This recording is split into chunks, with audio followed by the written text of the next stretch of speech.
Chapter 676, Graphene Chips. I plan to invest 1 billion. Zhang Chen thought the wording wasn't attractive enough, so he added, dollars. Mackey's eyes instantly turned red and his breathing quickened. What do you need? $1 billion of investments would be a magnificent political achievement. He had been contemplating how to convince Future Group to increase their investment in this special district, throw more money at Papua Island, and improve locals' lives.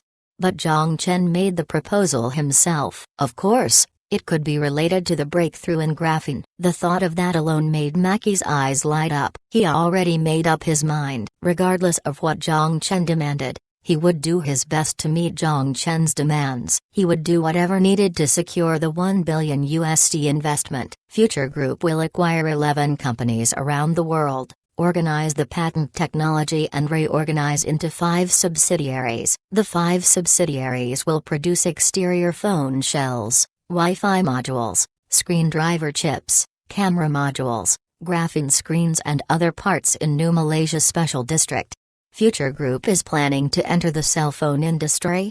Mackey asked. That's right.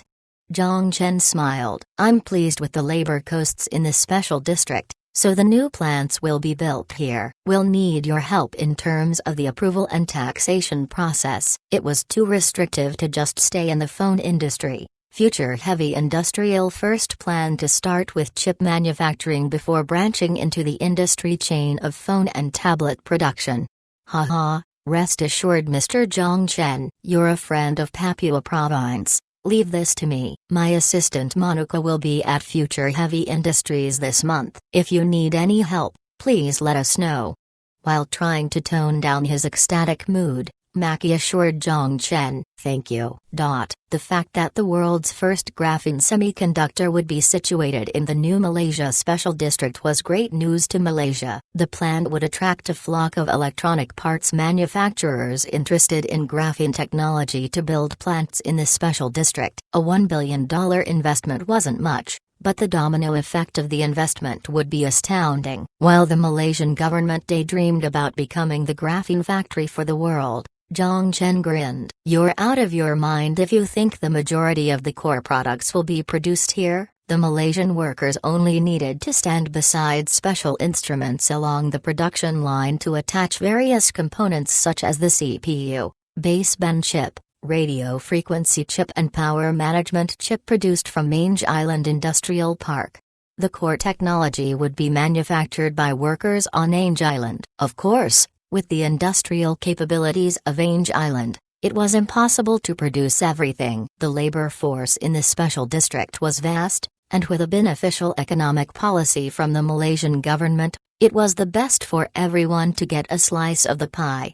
Graphene displays and touch screens weren't difficult to produce. For cameras, Wi-Fi chips, and audio decoder chips, they didn't require a technological update for the time being. They could be built in the new special district or even outsourced to factories of businesses that invested in the special district. Everything would use graphene transistors manufactured on Mange Island. In his few days at the special district, Zhang Chen spent the majority of his time at Future Heavy Industrial's headquarters, constantly in meetings to discuss acquisitions and restructuring.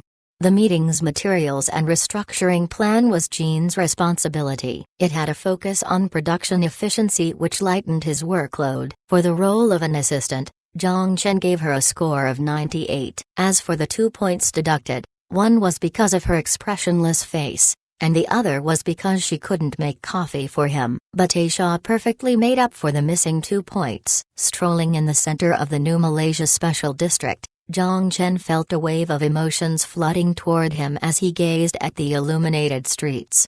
Half a year ago, this place was a town on the border, fighting to cross the poverty line. With Future Group's presence, everything was different. Bundles of cash were thrown out, and an 8-lane highway connected the town straight to the harbor. More stacks of cash, roads, and apartments began to sprout. Zhang Chen suddenly thought about Xiangjiang 1,000 kilometers away. Before its rise, it was just a small fishing village. The special district was presently just like Xiangjiang from last century. Just standing on the strait, He could sense the propensity and growth in the air. If the special district became the second Xiangjiang one day, Future Group would become filthy rich. From walking to the headquarters building up to the strait, Zhang Chen hadn't set foot off his property yet. Future Group purchased 10 square kilometers of land from the special district government for an extremely low price and handled 80% of infrastructure development. If the housing prices of the special district rose to half of Xiangjiang's prices, Future Heavy Industrial could easily be renamed Future Real Estate.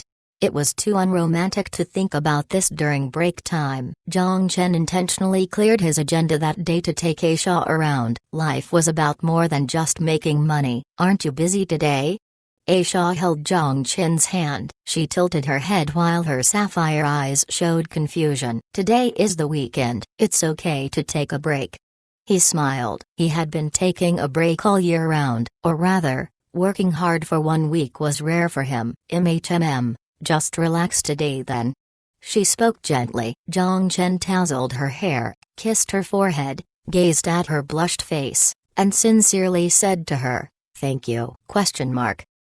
Aisha's eyes displayed the confusion in her mind. "I live in 2 worlds with so many things to take care of. I just feel like I owe you." Her soft finger stopped Zhang Chen from talking. Aisha shook her head, and her gorgeous but icy face bloomed into a rare, bright smile. "Do you still remember the trip to the desert?" It was overreaching to say it was a trip. Gazing at the gentleness inside her sapphire eyes, Zhang Chen suddenly understood the words in her heart. "If you really want to talk about who owes whom, I owe you the entire world." Chapter 677, or Negotiation. After spending an afternoon in the special district, the pair didn't return to the company after dinner, but instead, they went to the only 5-star hotel in the area. It was a tender night. The next day, although he wanted to sleep in while hugging the adorable girl, he had to wake up early. Based on the schedule arranged by Jean, he would meet with BHP's representative regarding a contract extension for iron and aluminum ore. BHP's president Luke arrived at the special district and met Zhang Chen at the headquarters. "Mr. Zhang Chen certainly is ruthless. The development of Penglai was already on your desk when we met in Berg, right?" While Luke had a smile on his face, Zhang Chen could still hear the displeased tone in his voice. It was inevitable since Zhang Chen screwed him hard. An aircraft carrier could carry up to 100,000 tons. Penglai's consumption of steel and aluminum were equivalent to at least 100 aircraft carriers. Imagine if announced construction plans for 100 aircraft carriers. How would the iron and aluminum ore market turn out, especially since Future Group never said they only planned to build just one Penglai? If Penglai became successful, a lot of countries might become interested in something similar. If Zhang Chen ever considered exporting this marine city, orders would flood Future Heavy Industries, who would definitely be the biggest buyer. The reality was that compared to last year's downturn in the metal ore market, iron and aluminum ores, in both future and spot markets, showed more substantial rebounds. The 80 million tons of supply contracts Zhang Chen owned no doubt timed the market at the floor price with an additional 20% off the floor price. Luke had regretted signing the contract ever since, but he couldn't do anything about it. In order to maintain the credibility of his group, BHP had to take the loss. While they agreed to take the loss, after supplying 40 million tons of ores to Future Group, if they wanted more, then that would be the time to talk about prices again. With the increase in iron ore prices this year, the original price is no longer suitable. "How much are you planning to increase it by?" Zhang Chen eyed Luke with a smile. "Based on the current market price, we'll give you a 10% discount." "Based on the current market price? Do you think I don't know that you released a global iron ore production reduction report through the International Mining Alliance a week ago and raised the prices of iron and aluminum in future and spot markets?"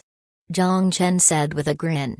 Based on Jean's data collection abilities, any published reports couldn't escape her grasp. After analyzing the information, it wasn't difficult to find the correlation. Luke's expression froze. He didn't think Zhang Chen, who was keen on the graphene market, would focus on the completely unrelated commodities market. Typically speaking, The International Mining Alliance report was only read by people within the industry, but to prepare for this negotiation, Zhang Chen did his homework well.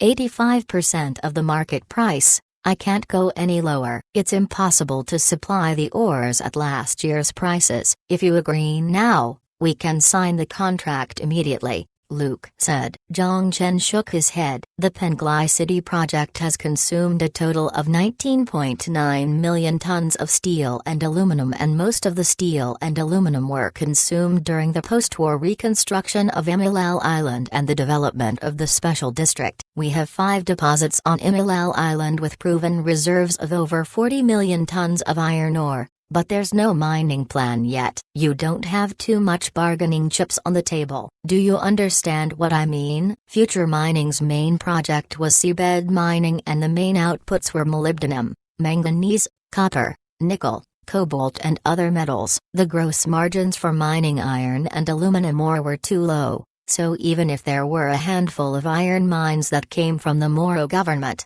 Future Mining had no plans to mine the reserves. Luke's eyes narrowed. His fingers lightly tapped the table as she pondered how to close this deal. Zhang Chen was observing him with a smile and waiting for him to compromise. You have iron reserves on Imilal Island? That's right. There are also high-quality iron mines around 67 to 68%. Not only are there iron ores, but there are also 2 aluminum reserves. Zhang Chen smiled. You should know. 1 year ago, with the constant conflict on the island, the investment environment was poor and the F government had no ability to develop the rich deposits. But now, the reserves are in our hands. Zhang Chen's message expressed 2 layers of meaning. The first layer: we have deposits. If your price is higher than our development costs, then we won't dance with you. The second layer: Future Group is no longer the Future Group from last year. Don't expect us to compromise from external pressure. If I can handle the B-City consortium, I can easily handle you as well. The silence persisted for a long time before Luke sighed. A ragged colt may make a good horse. 1. You know this Chinese proverb? Zhang Chen laughed. I just learned it recently. I only know a little. Luke dismissed the topic. Let's not get off track. I have a proposal that suits both of our interests. Let's hear it. We have advantages in extraction, transportation, and management, and you already mentioned your advantages, which are the resources on Imilal Island and the influence in Moro. We could easily invest in a mining company in Moro with a 50% equity split. We'll provide the manpower and technology while you'll supply the reserves and be responsible for public relations. What do you think? Luke leaned forward and lowered his voice. BHP could keep the price of ores low, but it was limited by import and export tariffs, tax collections, environmental protections, and so on. As a result, the gross profit of iron and aluminum ores had been stagnant. If Future Group could, by virtue of its influence, reduce taxes and fees for the production and export of minerals from Imilal Island, BHP Mining had great room for profit even if it supplied cheap minerals to Future Group. This is a great proposal. Zhang Chen's eyes lit up, intrigued by the idea. The iron and aluminum deposits had been stagnated since Future Mining didn't have additional resources to extract. This proposal was basically contracting the development to BHP Group while the 2 parties split the profits. But just as Luke thought they reached an agreement, Zhang Chen's tone took a huge turn. But do you think your equity is too high? This bloodsucker. Luke cursed in his mind, but his expression still remained calm as he debated with Zhang Chen. Finally, both parties settled on the agreement with Zhang Chen to supply $70 million and the reserves while BHP would invest $150 million. The equity proportion was 55% and 45%. That was Luke's bottom line. Printing out the contract required time, so both parties agreed to officially sign the contract the next day. But based on the 2 parties' reputations, it was unlikely that one party would back out of the deal. Therefore, the partnership between Future Mining and BHP had been secured. Zhang Chen sensed a vibration on his wrist. When Luke left, Zhang Chen pressed his watch and Jean's hologram appeared beside the table. Is there something wrong? Zhang Chen pleasantly spoke to Jean. Because Jean was taking the minutes for the meeting, Zhang Chen opened the voice recording function so Jean could hear their conversation. I detected more advanced mining technology from the database. We could easily develop the resources by ourselves. Zhang Chen shook his head at Jean's question with a smile. He casually stuffed the document into the drawer. We can't make all the money in the world, and there's no purpose in doing that. From an efficiency point of view, is there a problem with my proposal? Jean asked. Considering things from only an efficiency point of view is a problem in itself. Compared to extracting the last bit of profits, we can proactively gift out the profits and use this to chain more people to us in exchange for greater profits. Greater profits? What's that? Regardless of what it is, it's definitely not the US dollar. 1. A ragged colt may make a good horse. A young person can still be impressive. Chapter 678, Intel's visit. Taking BHP Mining on as an ally was definitely beneficial for Future Group. These veteran European aristocrats shouldn't be underestimated in some areas. Even though they might not be able to defeat the financial conglomerates like Rockefeller and Morgan on Wall Street, they certainly could make a dent in fields such as commodities, automotive industry, etc. After the ore supply negotiations, Zhang Chen personally put Luke on the plane. It was good news that BHP reached an agreement on mineral resource development on Emilal Island for Future Heavy Industries with a sustained increase in production capacity. The next day, just as Zhang Chen was going to return to Xin, Intel's people came looking for him. The person who came to visit was Bryant Kozak. Speaking of the legendary CEO, it was worth mentioning the prophecy he made 3 years ago. When he transitioned to being the CEO from COO, he was set to develop 4 core areas for Intel: PCs, data centers, mobiles, and chip manufacturing technology. He boldly predicted that after 3 years, major manufacturers would completely give up using their rivals' Qualcomm ARM architecture and switch to Intel architecture. However, contrary to expectations, the Intel chip's horrific overheating made it suffer in the mobile device market, and repeated failures to deliver their promises made them lose the competitive advantage. Intel also told investors it would develop SoCs, for both modem and application processors, for low, mid and high-end smartphones and tablets, but Intel's failure to bring them to market on time meant the project was ultimately stifled. After billions of investments with ultimately no return, Intel tried to disguise the situation without providing investors with a proper explanation. Future Heavy Industries' breakthrough in graphene materials made Intel both alarmed but also presented Kozak with an opportunity to turn the situation around. If Intel could shift to using graphene, they would have a chance at winning back the mobile market. We look forward to receiving your company's license for a total of 271 patents on semiconductor graphene and graphene transistors at a reasonable price. At the meeting, Kozak provided his request straightforwardly. He was ready to engage in tug-of-war negotiations with Future Group. He had packed 5 sets of clothes in his suitcase. Future Heavy Industries' massive international purchasing spree naturally caught Intel's attention. They were obviously preparing to enter the field of electronic equipment production. From this perspective, Future Heavy Industries would inevitably become their competitor. Obviously, it wouldn't be easy to reach an agreement in the licensing of patents, but Kozak also had his own trump card. If Future Heavy Industries intentionally refused to provide licensing rights, that would be a monopoly. But to Kozak's surprise again, Zhang Chen generously said, "No problem." "What?" I said. "No problem. We can discuss this." "Was there anything wrong with my grammar?" Kozak coughed. "I apologize. My mind just slipped." "What price do you think is reasonable?" Zhang Chen didn't mind and returned to the topic. $100 million US?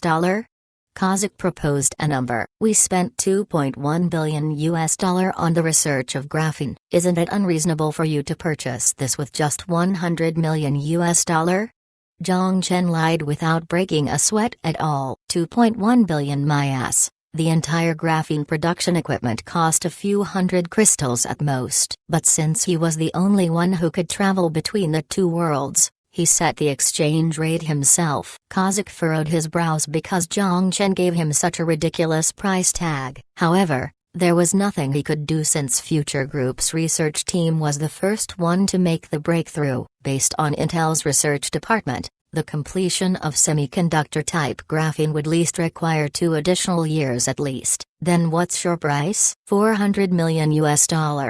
Zhang Chen put up 4 fingers, then he added, every year, 400 million each year. Are you crazy? Is your patent made out of diamonds? Kazakh was enraged. Graphene is much more expensive than diamonds in terms of economic value. Of course. Zhang Chen smiled. Think about it. How much did you spend on graphene research? How much money would you spend? Now, do you still think this licensing fee is expensive? This means that in the next 20 years, Intel would pay you a total of $8 billion.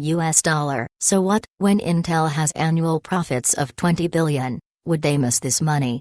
Zhang Chen shrugged. Of course, it's okay if you disagree with the proposal. Qualcomm will come to chat with us by tomorrow at the latest. Kazakh, in pain, immediately said, deal. Qualcomm was Intel's rival. If Qualcomm got an advantage, it would be disastrous for Intel's plan to conquer the mobile market. Kazakh had to buy time for the Intel researchers, even if it was just a day. They had to develop a graphene chip based on Intel's architecture ahead of Qualcomm and send a straight punch to Qualcomm's mobile market shares.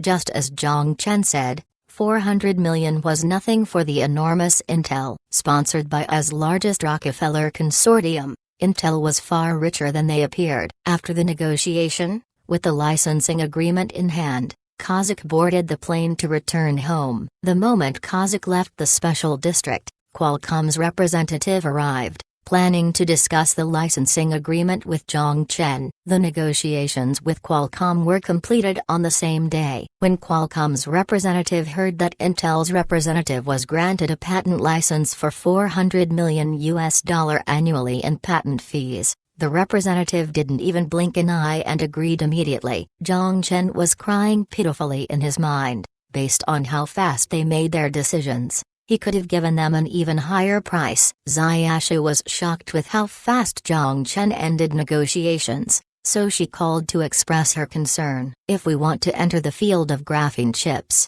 why not drag on the Intel and Qualcomm licensing negotiations for a few months? This would allow us to independently develop chips in the market to seize the first mover advantage. We've had the first opportunity for long enough. Graphene chip samples and production line designs are now in the laboratory. Until the acquisition of the subsidiary is completed along with restructuring, we can't start production. I believe that even without our patent licensing, they won't stop borrowing our public information for technological research and development. After all, according to the anti-monopoly law, we have to provide licensing sooner or later. Since they won't have graphene chips tomorrow, it makes no difference when we grant them licensing. Future Group would be ahead of them in the graphene chip race regardless. Chapter 679, Information Leak. There's been a major breakthrough in semiconductor graphene materials. Future Heavy Industries will provide Intel,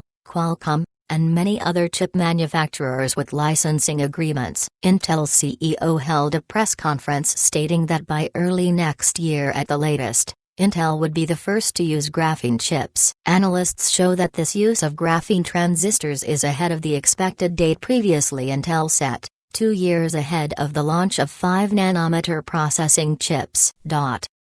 Inside the ancient manor, next to the antique tea table, an elderly man with completely white hair was reading the news and drinking tea. While all newspapers could now be read on phones and tablets, years of habits were hard to break. Right now, Liu Xiangou's first son, Liu Yunzong, was standing by the side. He wanted to say something but was reluctant to do so until he finally made up his mind and carefully said, "Dad, what do you think we lack compared to the big families in Liu Xiangou didn't respond and continued to scan over the newspaper. Liu Yunzong continued, "Why can't we control Future Group like the Rockefeller family in Liu Xiangou eyed his son and scoffed before refocusing on the newspaper. "That's a very interesting statement. Then why don't you tell me, Why don't we control Intel or purchase the entire Wall Street? Liu Yanzong's expression looked awkward. It's pretty far away from us, right? And we can't afford it, so that's why I'm saying the Wang family is moronic. Of course,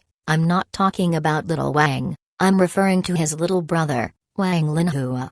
Liu Xiangou adjusted the reading glasses on his nose with his finger while he flipped to the next page. Dihai was completely blinded by his family, who didn't see the value of future technology. You'll take a bite when you see it? This is why I've been restricting the family from going into business. The land below us is the center of power of the Republic. Future Group's Hua business generated at least $200 million for the Liu family. Since it was operated by a subsidiary registered in Central America, the money was extremely clean. How many dividends could Linhua Group pay the Wang family? They indeed made some money from real estate. But what about now? Linhua Group was barely alive after 2 years of losses. The loan depended on the connection of Wang Dihai. What money did they have to pay dividends? Even the second child policy couldn't save the real estate bubble. Liu Xiangou's shrewdness allowed him to understand the situation. The Liu family wouldn't touch the money-making business.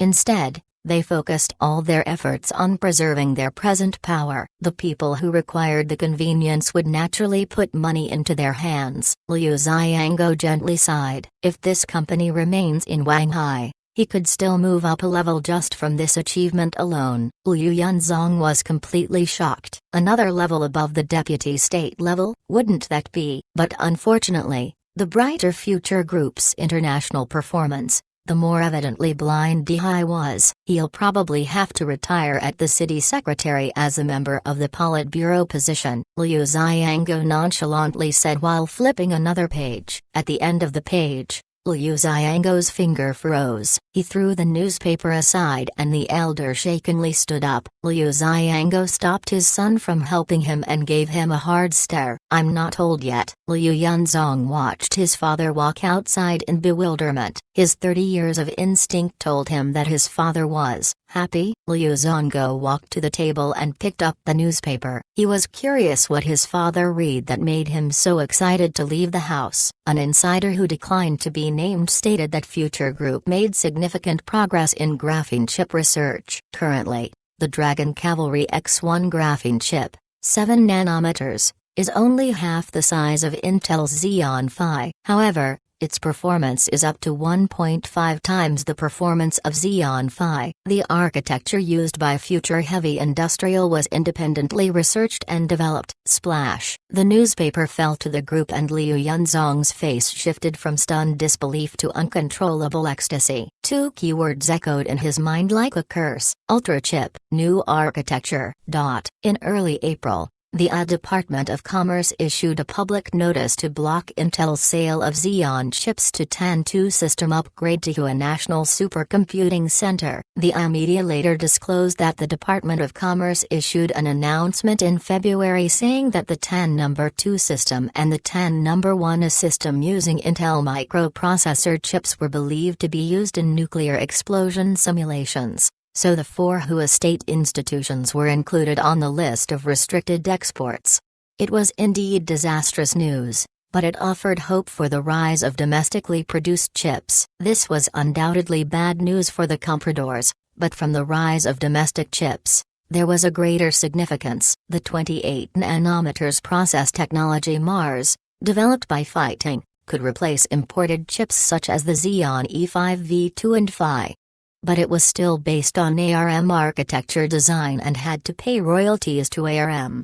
The news leak of the Dragon Cavalry X1 chip immediately attracted Hua's attention. Although the supercomputer idling rate was very high in the state, it still offered great value to the field of scientific research. The key was that Tan No. 2, leading the world computing list, could boost national confidence better than an Olympic gold medal. If what the insider said was true, the barrier to Hua's supercomputer development would be eliminated. Zhang Chen previously planned for the news release of Dragon Cavalry X1 chip to be the next month, but it was leaked by his employee. When he thought it over, he immediately knew who was behind the problem. Therefore, after he returned to Koro Island, he went to see the director of the Material Science Lab, Lu Yuan. As soon as Zhang Chen walked into the office, Lu Yuan lowered his head. Sorry, I leaked the news. Why? Because I still come from Hua.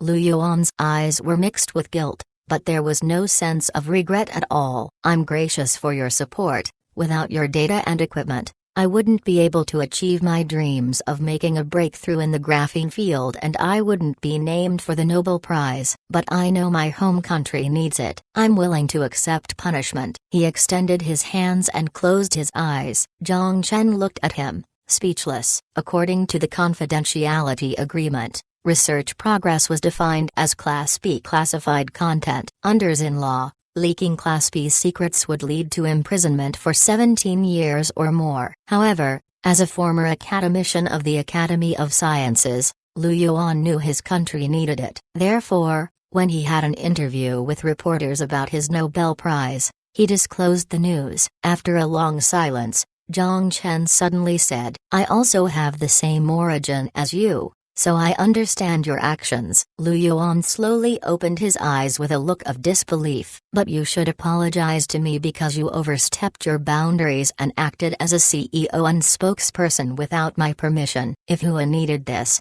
Future Heavy Industries wouldn't be stingy with our technology. But I need an opportunity. Do you understand the word opportunity? I apologize. I don't need your apology. I hope this will be the first and last time.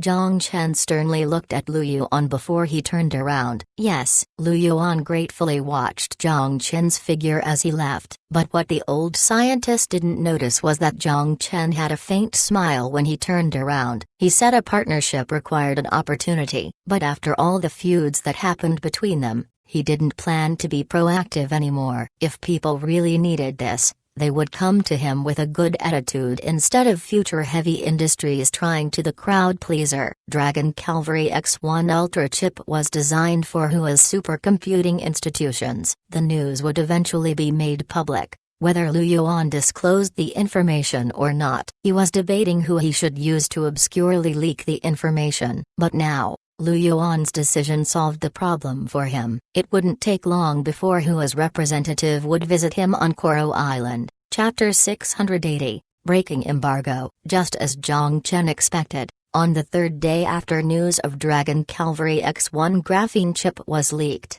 Hua sent representatives there. Led by an official of the Ministry of Foreign Affairs, representatives of Lungzhen arrived at Koro Island. Zhang Chen met with the two representatives. He was surprised to see a familiar face. Long time no see, Mr. Zhang. Liu Hashan shook Zhang Chen's hand with a smile. Indeed, long time no see. The last time you were part of the concierge. Now, you've been promoted to a diplomat. After letting his hand go, Zhang Chen looked over at the stranger. This is Hu Waiwen, the CEO of Lungzhen.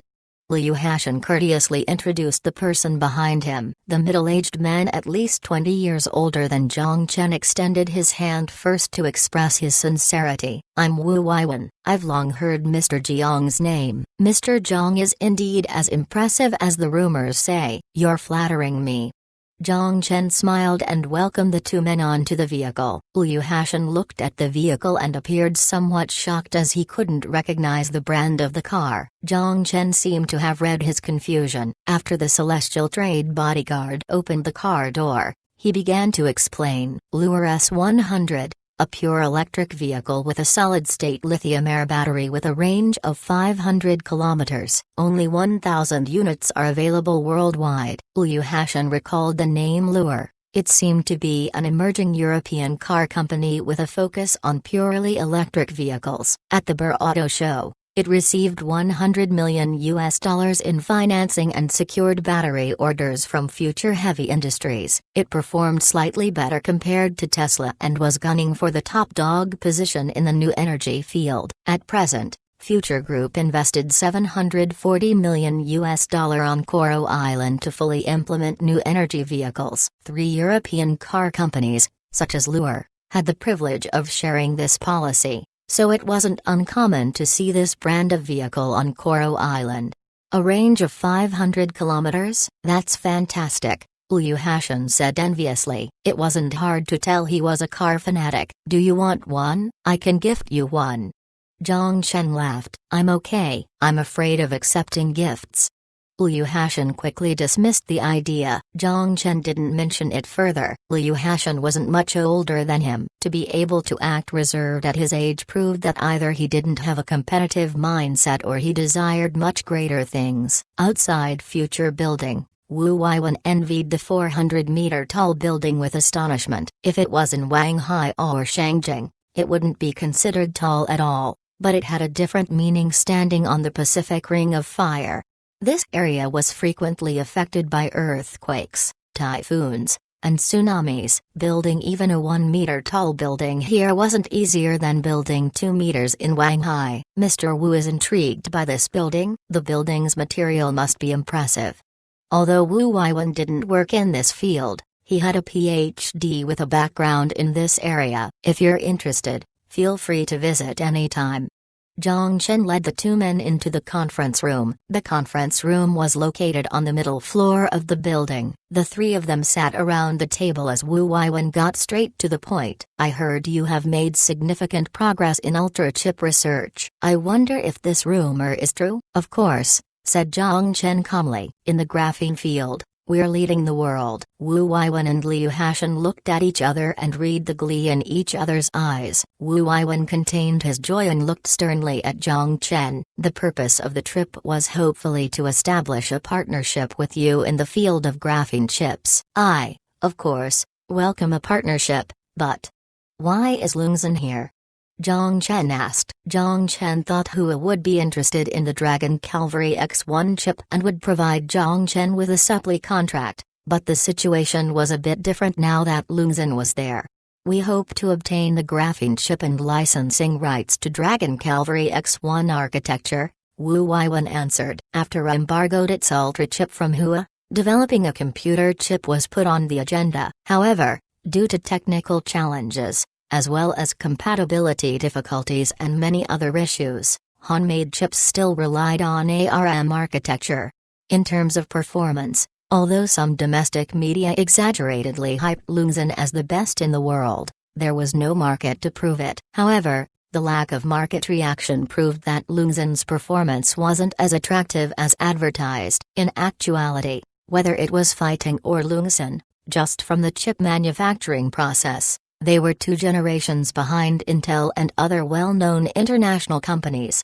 Wu Weiwen's visit this time was to obtain the authorization of graphene chips related to patents, and he was also interested in the instruction set of Dragon Cavalry X1. The news revealed Dragon X1's mainstream chip architecture was completely different from x86, ARM, and MIPS. There are no issues with granting you licensing for the graphene chip technology, but the instruction set is a bit troublesome. Zhang Chen's finger tapped the table and he looked at Wu Weiwen's nervous face. After all, the Dragon Cavalry X1 chip is still in the lab stage and hasn't entered the patent registration process yet. This includes the LIX architecture designed by Future Technology. What's the performance of the LIX architecture? Wu Weiwen immediately asked. I am personally very pleased, said Zhang Chen with a smile. In terms of the complexity of the instruction set, we may be leaner than ARM architecture, but we're in no way inferior to the performance of Intel's x86 architecture. He was still being conservative with that statement. In the apocalypse, LIX architecture was the most widely used for graphene chips. It was one of the earliest forms of architecture, derived from the Foundation framework. Zhang Chen intended to register 1,000 patents. The current patent application documents were still being prepared. What's the licensing price? Please don't rush, Mr. Wu Weiwen. Zhang Chen sighed. We can't authorize a technology without being granted a patent. Wu Weiwen's expression looked somewhat awkward as he realized he was being abrupt. However, the reason he was behaving so unsympathetically was simply because this was too important for Hua. I suggest you purchase the Dragon Cavalry X1. The Ultra chip's performance is far superior compared to Intel's Xeon Phi. If you order now, once we complete the registration process, you'll receive the first shipment. With a pause, Zhang Chen looked at Liu Hashan and said mockingly, I can promise that this chip will help you dominate the supercomputer computation chart. This was directed to the people behind Liu Hashan. The development of domestically produced chips is a guideline from the superiors. The Ultra chip embargo was a wake-up call for us, and we had to have our own chip production capabilities.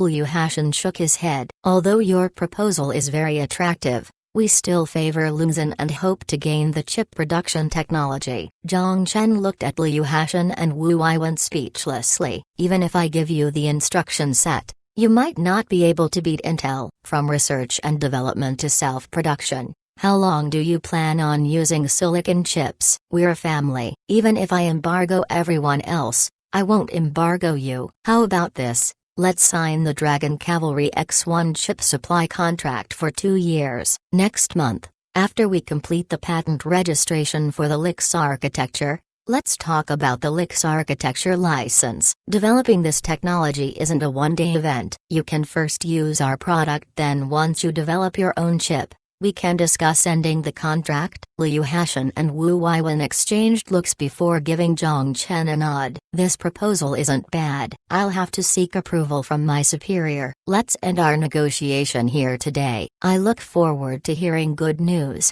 Zhang Chen stood up and said with a grin, once Hua's supercomputer dominates the top 500 chart and kicks other countries out of the top 10, I don't think you'll have the guts to terminate the contract.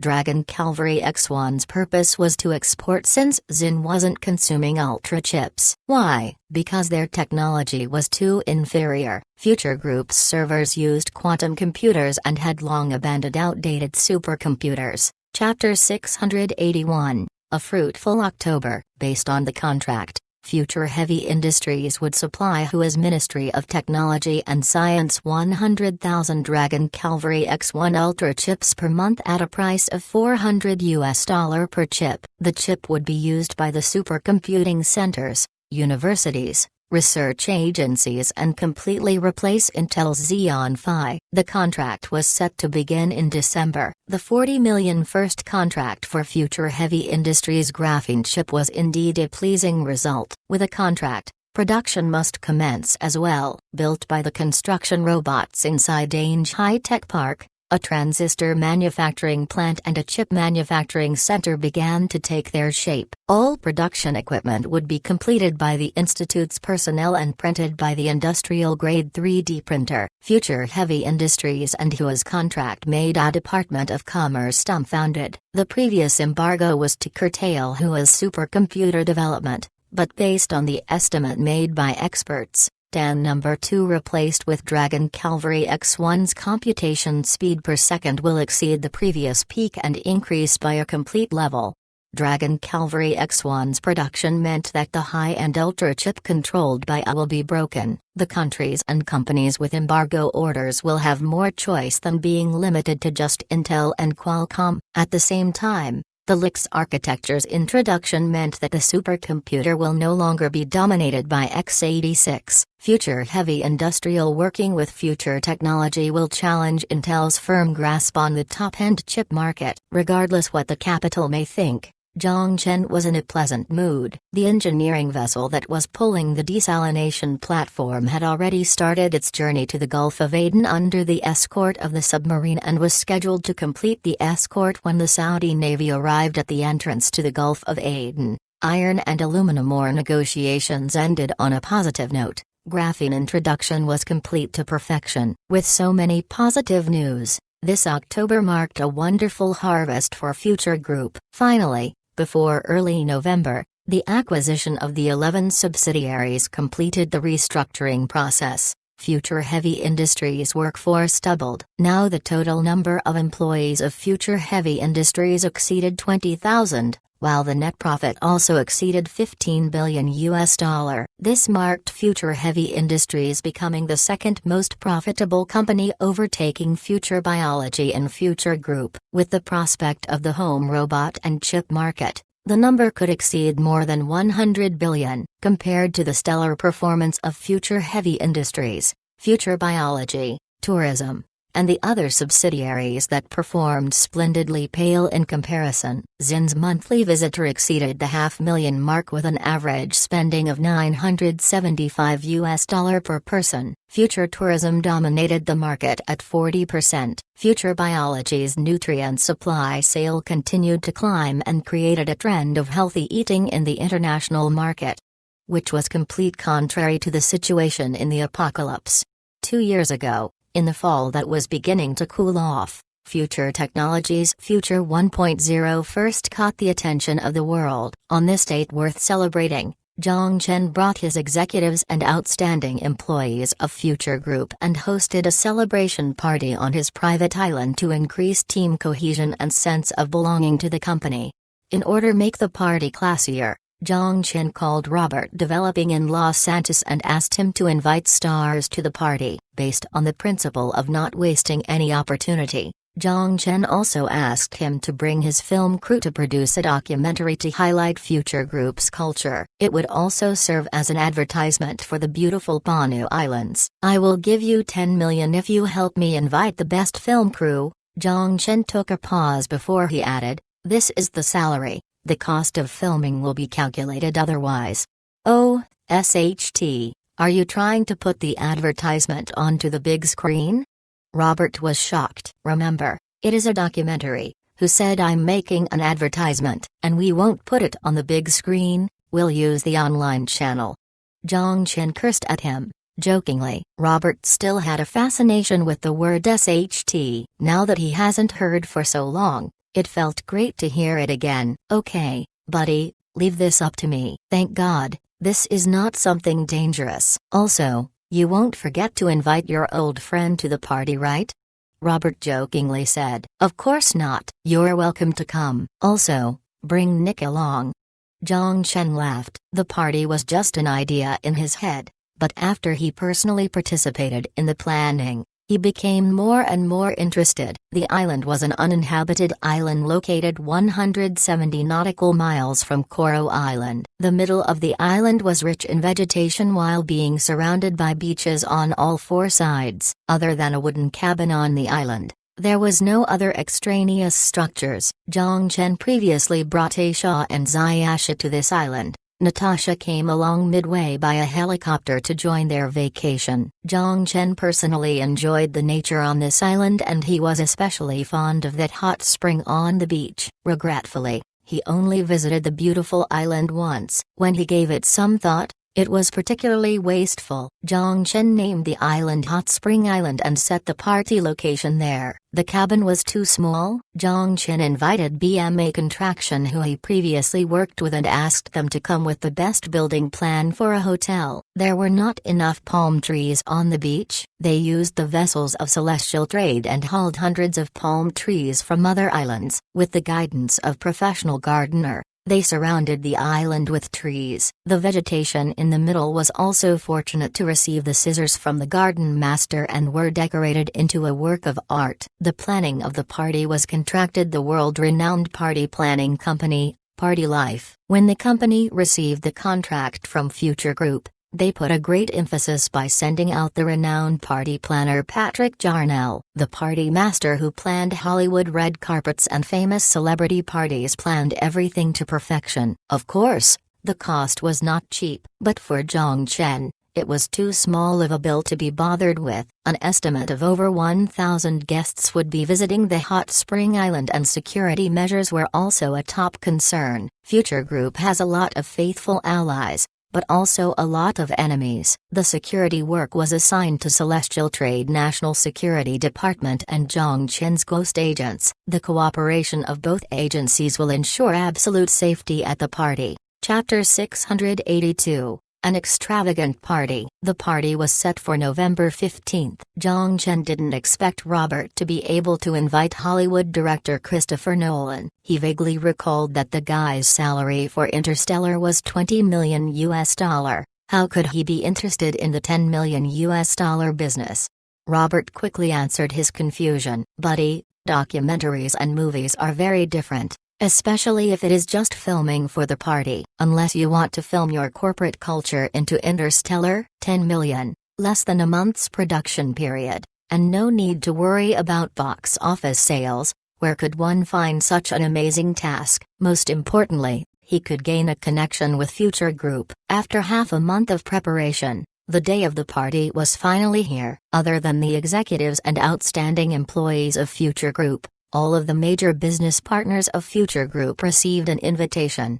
But the number of guests did surprise Zhang Chen. It far exceeded the 1,000 guests expected and headed straight to 2,000 people. Fortunately, the planner Jarnell was prepared and arranged for 40 long tables and other amenities to be placed at the beach and supervised the chef team to prepare food and drink for the additional guests. Carmen Rothschild couldn't attend due to a matter he needed to attend to, but he still sent out a representative and brought a gift from the Rothschild family. Other than Mr. Carmen, who didn't attend, the top dogs of the party were Beach City Consortium's Carson Loki and Saudi Prince Yarif. Other than them, Future Biology's partner, Walmart's president, Future Heavy Industrial's partner, Lyrica Automotive president, and the oldest son of the Liu family, renowned real estate businessman Mr. Chen. And hundreds of other businessmen attended. With so many reputable members attending, the party previously intended to be a celebration party took a turn and matched the high-class party of the top echelons. Because the invitation permitted bringing at most 3 people, other than people being invited, many came with their friends inviting themselves. They included famous businessmen, Hollywood stars, or elites of the society. They all desired to befriend the massive Future Group. Even if they couldn't gain a connection, they could use this opportunity to meet with people that could help with their business. Melodious music twirled around the island and added more elegance to the beautiful island in the southern kingdom. At the most desolated corner of the party, Zhang Chen was planning to see Robert, but a swarm of people flooded him. This made him recall the birthday party Yarif hosted for his princess that he attended. He was sitting in the corner when the security of the party spoke with him. He faintly remembered that the security's name was Bruce, a mercenary from Blackwater International. The reason he talked to him was because he sensed a similar vibe. But now, even if he wanted to go to the washroom, there would be Hollywood stars in low-cut dresses attempting to encounter him. Reminiscing the past gave him a mixture of emotions. The group of people surrounded Zhang Chen in the middle. Zhang Chen maintained his smile and acted in the most elegant manner in both speech and posture. The guests were all powerful and influential. If they came to greet him, he should treat them with respect. Other than the international businessmen whom he couldn't name, Zhang Chen could only name a few Hollywood stars. Although he always had difficulty remembering names, he could still match the name with the face for the films he enjoyed watching. For example, Jeremy Renner, who played the role of Sergeant William James in The Bomb Players and who played the Hawkeye in Captain America 3. Also the Mission Impossible series actor Tom Cruise. Zhang Chen was also considered a fan of the Mission Impossible series. He really didn't expect to meet his favorite actor this way. Thank God. You can thank him in person. They exchanged lines and the two laughed. Zhang Chen and Tom Cruise fist-pumped each other. This dialogue was from Mission Impossible: Ghost Protocol, so Zhang Chen remembered it vividly. I didn't expect Mr. Zhang Chen to watch the movie I starred in.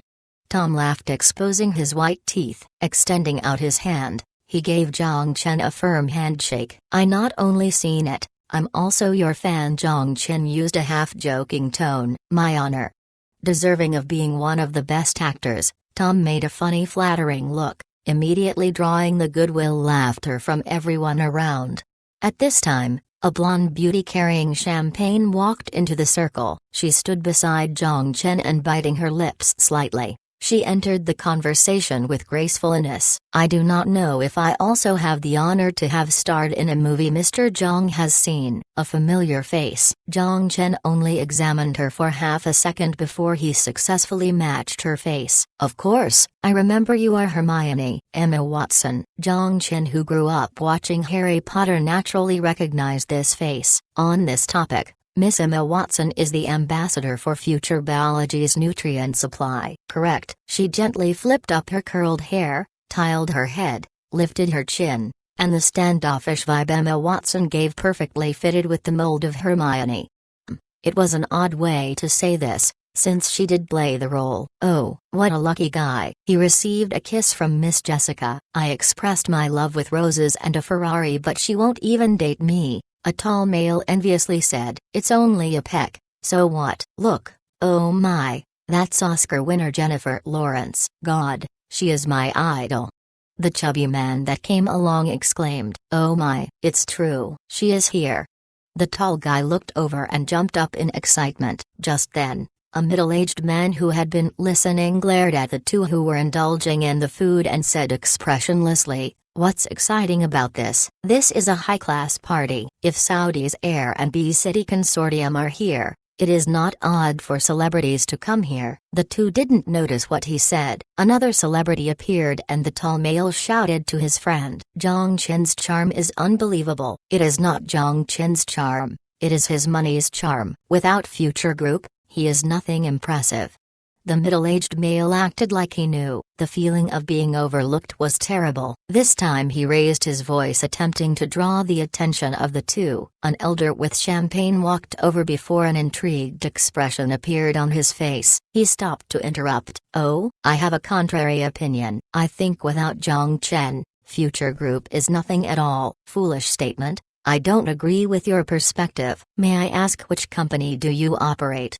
The middle-aged man scorned in contempt. The old man thought for a moment and shook his head. It is not convenient for me to say. Must be a random person that got in with their friend. The middle-aged man was even more contempt, but he didn't realize that he was also not invited and came in because of his friend. But after he came in, he didn't manage to get to speak with Zhang Chen, who is surrounded by the crowd. He didn't even manage to exchange business cards. Because of this, he was holding in some anger. He couldn't tell the brand of the suit the elder was wearing, so he thought it must be cheap. Is it not convenient to say? It's okay. I have a tech company in Silicon Valley. I think I have some credibility in the tech field. The middle-aged man took out a business card from his pocket and put the card between his fingers in front of the elder. The elder scanned the address on the card and grinned. He didn't take the business card. California Cosic Software Company. Interesting name. Thank you for your compliment. We are in the process of our first round of financing. If we are successful, we will acquire $70 million in investment. The middle-aged man took back his card. His mouth formed a curvature. Is that so? If we are just counting equity, First B City Bank is one of my assets. Carson Loki, holding his champagne, said while in thought. The business card didn't go back to his pocket. Instead, it went into the champagne glass several inches out. The middle-aged man's wide-open jaw could fit an entire egg as he just stared at the elder's face. You are Carson Loki. God, what did I just say to him? The middle-aged man's face turned pale white as he wanted to slap himself. He thought the elder looked familiar, but he didn't think he was Carson Loki. But Carson didn't bother with him and responded to his blank look with a procedural smile. It is me. We only invest in companies with a future and don't participate in the operations of any company. Chapter 683. Each man has his own aspiration. Meeting with VIPs, delivering speeches, coping with the compliments of the businessmen and celebrities, and being the host of the party. There were many things Zhang Chen must attend to.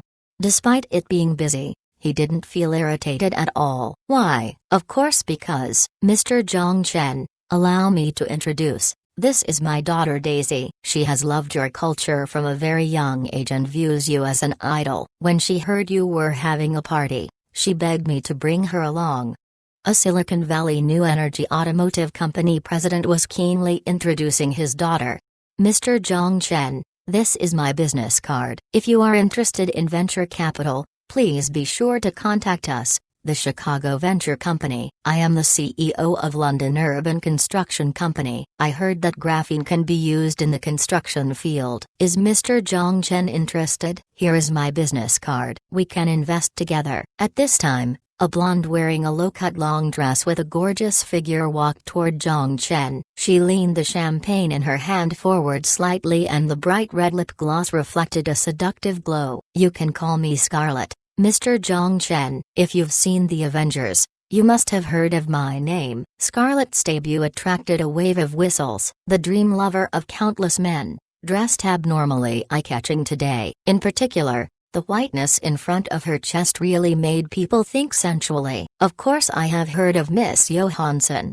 Zhang Chen smiled and toasted with her. He certainly has heard the name. After all, she is the famous Black Widow. Not only have I heard your name, I have also seen your scandalous pictures. Of course, Zhang Chen could think of the devilish words in his head. You can call me Scarlet.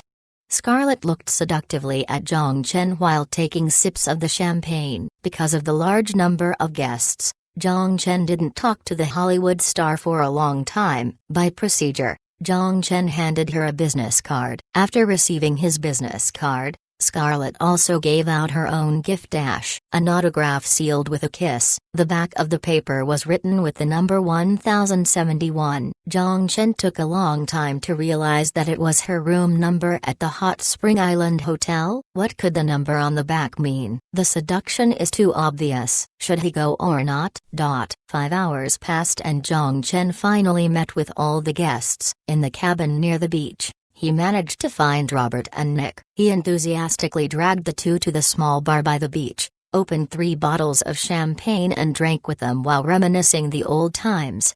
When Zhang Chen saw Robert, he almost couldn't recognize him. Since last year's arms deal in South Africa, the two had not seen each other again. Compared to the original shrewd and capable appearance, he became chubbier. It was evident that his life in Hollywood has been great. The arms business was profitable, but the days as an arms merchant was not good. They not only brought death to war-torn areas, but walked on the knife's edge. Therefore, after being warned by the FBA, Robert decided to exit the business. Counting the money he made from Zhang Chen, he had over $100 million in assets. Although he wasn't in a great financial situation in the start with his overspending habit, the surprise hot box office in the movie he invested along with the last batch of arms being sold to Zhang Chen made him return to the life of a king.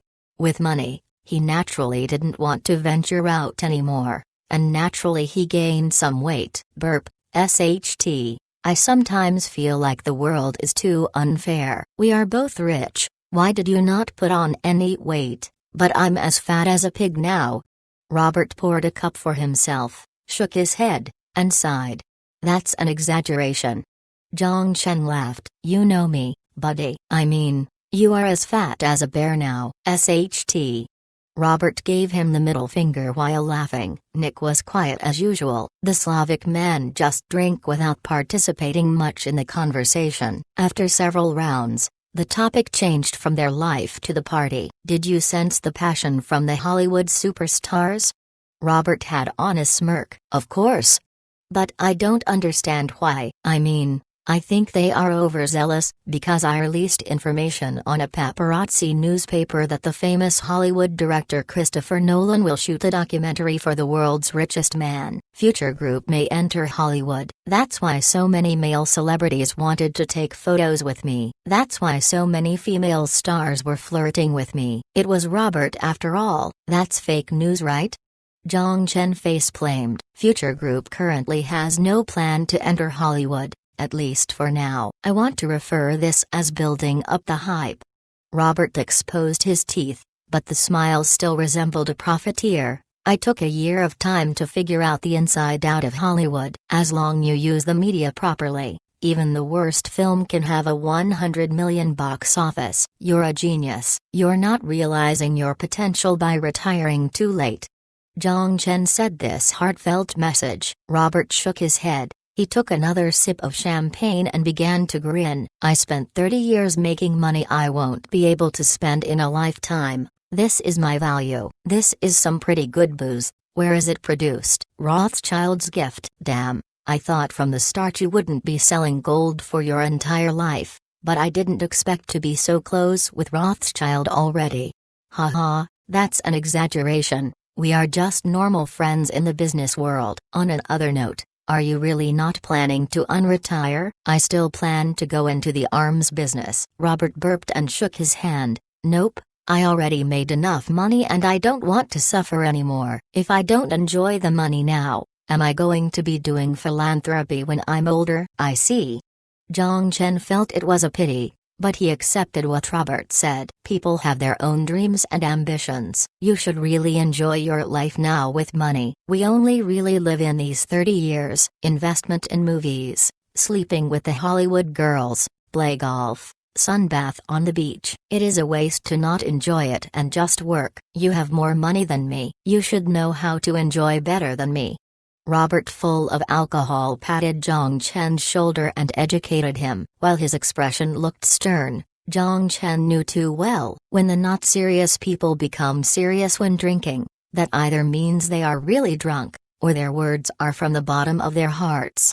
But to be honest, his proposal was really attractive, especially to Zhang Chen. Thank you. No problem. Chapter 684, I'll repay kindness with kindness. Coral Island Lab. Lu Yuan was organizing the experimental documents of the graphene materials. After saying goodbye to the scientist still working, he headed to the change room by the door. According to the laboratory's confidentiality system, any information after work hours must be archived in the designated area strictly in accordance with procedures. Going on and off work requires a security screening procedure with mobile phones, USBs, and all other electronic devices were restricted from entering and leaving the research site. Future Group's security measure for its research information was done to the extreme. Lu Yuan picked up his phone and headed to the parking lot. Just as he was about to start the car to go home, his phone vibrated. It was an email from his old friend. Congratulations,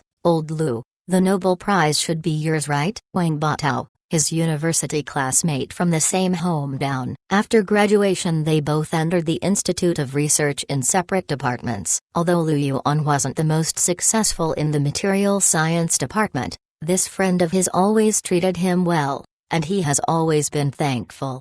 Even if he decided to leave in the end, a smile emerged on Lu Yuan's face. It would be untruthful to say he did not feel proud from his friend's compliment. He tapped a few times on the screen and sent a message back. I just got named. It is not determined yet. Beep. The message went through. Just as he was about to close his phone, his friend instantly replied, I'm at the beach restaurant, the one by the west coast. Want to have a drink with me? Lu Yuan was surprised. He replied immediately, You're in Zen? That's right. Do you not want to have a drink? Lu Yuan's fingers hung in the air. After hesitating for a moment, he typed a few words on the screen. Wait for me.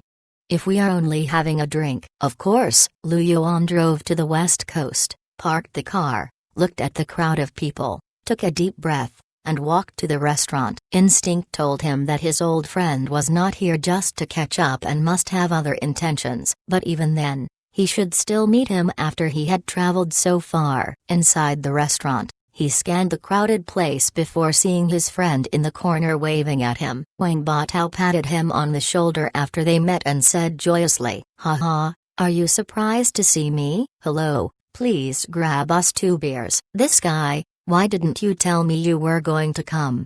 Lu Yuan complained to his friend after he sat across from him. Then he picked up the menu. Dinner is on me, feel free. No need, I already ordered everything. You're a busy person and it is great you still remember me. How could I let you treat me? Don't think about the bill, I already paid. Wang Batao shook the bill in his hand and stuffed it into his pocket. Who pays before eating? Lu Yuan complained but had to settle. Quickly, the dishes began to arrive. After a few beers, the conversation began to flow. Since he remembered Zhang Chen's words at heart, Lu Yuan was afraid to drink too much. He did not mention anything related to his work and just chatted about his life. But to Lu Yuan's surprise, Wang Batao didn't try to subtly ask about the graphene project. He really did look like he was here for fun and decided to catch up with his friend. Just as Lu Yuan felt relieved at the fact that he no longer need to be bothered with how to reject his friend's request, Wang Batao suddenly said, Old Yuan, I always have been wondering that with the way I call you Old Yuan in Chinese refers to be suffering from injustice. Did I call all of your luck away? Why is that? Lu Yuan took a sip. When you were in the institute before, the director of your department always threw you the most difficult project. If you had any success, He always put his name at the front. If the project didn't have any results, then he used your name as a scapegoat. Sigh. Let's not mention the things in the past, let it go.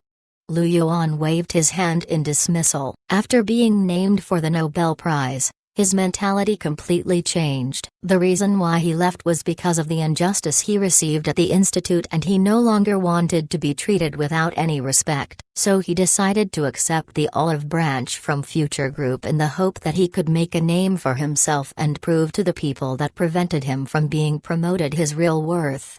But when he knew that he was named for the Nobel Prize with countless media reporting him, he became peaceful. The feeling was as if he just ascended and everything that happened in that small circle no longer mattered. Then, Wang Bao Tao abruptly said, "Director Li has been put on leave." Put on leave? Why?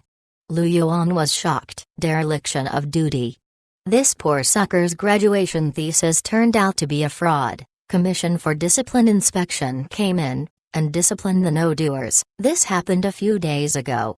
Wang Bao Tao smiled. There is a sucker that followed Director Li who is found to have used the advantage of his position in exchange for favors. He is now in prison too. I remember that you didn't like both of them before. Is that so? Liu Yuan wanted to say something, but when he met his friend's grin, his words were stuck in his throat. After he chewed on the words for a bit, he said something else. Is it because of me? Wang Bao Tao didn't respond to the question, but instead looked seriously at him. The Director of Material Science Institute position is now open. The country needs you. Liu Yuan got up. Wang Bao Tao dragged him down. Don't leave just yet, just let me finish. Old Wang, we are friends. I don't want you to be the lobbyist. Liu Yuan insisted on leaving, but Wang Bao Tao tightly held on to him. Old Yuan, I agree that the institute has treated you unfairly on a lot of things, but please give us a chance to make it up to you. People at the top knew about what happened, and the superior placed great emphasis on taking out the no-doers inside the institute to clear your name. The people that took your results before will be punished. If you have anything, just tell us. Is it because I was named for the Nobel Prize that the superiors finally knew what happened? Liu Yuan stared at him coldly. Wang Bao Tao was speechless. Then he finally said something. Why does that matter? It is the nature of the environment. Of course it matters. I see arrogance. Wang Bao Tao's expression froze on his face and he awkwardly said, "You can't say that. I'll repay kindness with kindness. If you mention this further, we can't be friends anymore." Liu Yuan broke free from his friend and headed for the door without turning his head. Walking on the edge of the Hot Springs Island beach, the evening breeze passed by. The coconut palm trees swayed with a sizzling sound. Stepping on the smooth sand, Zhang Chen held the phone while listening to the ghost agent's report. Liu Yuan's performance refused harshly. Zhu Yu replied, "Excellent." A smile emerged. He didn't trust the wrong people. Nobel Prize nomination and access to graphene technology. Han will without a doubt send people to persuade him to go back. However, he should know who gave him this honor. How are we going to take care of Wang Bao Tao? Investigate his visa. Find a reason to deport him and put him on the blacklist, Zhang Chen ordered. He was just a director from the institute and not a spy attempting to steal information. Based on the consideration of the two countries' diplomatic relationship, it was better to keep this tone down. A deportation would be enough to warn them. Yes. Chapter 685: Great Reactions. Future Group is dedicated to developing for the future. I want to say, future is not a noun, but a way of thinking. We have a flexible work environment and efficient work method. We value everyone's thoughts and we won't overlook anyone and any talent. If you're interested in becoming the future, please join us. Cut. After the end of the interview, Zhang Chen was relived and looked to the directing Christopher Nolan. He changed from a serious to a light-hearted expression. No good? No, this is perfect? Christopher raised his thumb. In the documentary, Zhang Chen only appeared for 5 minutes, but to prepare for this 5 minutes, he took an hour of repeated attempts. It was no wonder Christopher won the Best Script at the Oscars and was a Golden Globe-winning director. Not only did he possess a wild imagination, His strive for excellence was beyond strict. Even if Zhang Chen invested in the film, he didn't compromise on the quality. The documentary's duration totaled 70 minutes. 20 minutes of the lavishness of the celebration party, 40 minutes introducing the departments at Future Group and the day's work, and 10 minutes on the culture and belief of the firm. Even if it was just a documentary, Christopher managed to make it into a Hollywood film. Zhang Chen thought it was indeed worth the $10 million when he saw the film. Zhang Chen also prepared fully for the promotion of the film. Other than Future Group's own channel, he not only reached a promotion agreement with renowned video websites such as YouTube, he also rented the screens at Times Square for 2 weeks. The $10 million documentary or advertisement would be played repetitively at the world's intersection landmark. The effect of the promotion was obvious. Compared to the past year, Future Group's applicants increased substantially in November. The long-term impact could not be deduced yet. However, with the passage of time, Future Group will continue to build its influence among the people. This branding effect will not only be reflected in the applicant's job choice, but also on the production selection from the consumers. In YouTube's comments section, some people did the math to see how much the documentary costed from filming to promotion. The number somehow reached $15 million USD. All the netizens cried spoiled with how much Future Group spent on a documentary. Is there a point spending so much on a documentary? Damn. The single episode price has to be some form of record. Just give me the money instead. I can make one with 10,000. Do you think you are worth as much as Nolan? Wait, shouldn't we be focusing on Future Group in the documentary? Paid vacation, flexible work environment, generous compensation, real estate in Penglai after 5 years. My God, my job is SHT in comparison. At the same time, a lot of newspapers and magazines were predicting if Future Group move meant they will be entering the entertainment industry. Virtual reality plus movie? It would be a fantastic concept with investors all eyeing Warner Brothers. With Nolan and Zhang Chen's personal relationship, if Future Group were to make a move, Warner Brothers would most likely be a partner. The day after the rumor, Warner Bros. Parent company Times Warner's stock price spiked to a market cap of $62.7 billion USD. Wall Street analysts first introduced the effect as future effect. Without the interference of a major capital or negative press, any company that has existing partnership or potential partnership with Future Group will push the company's stock price up 5 to 10 points.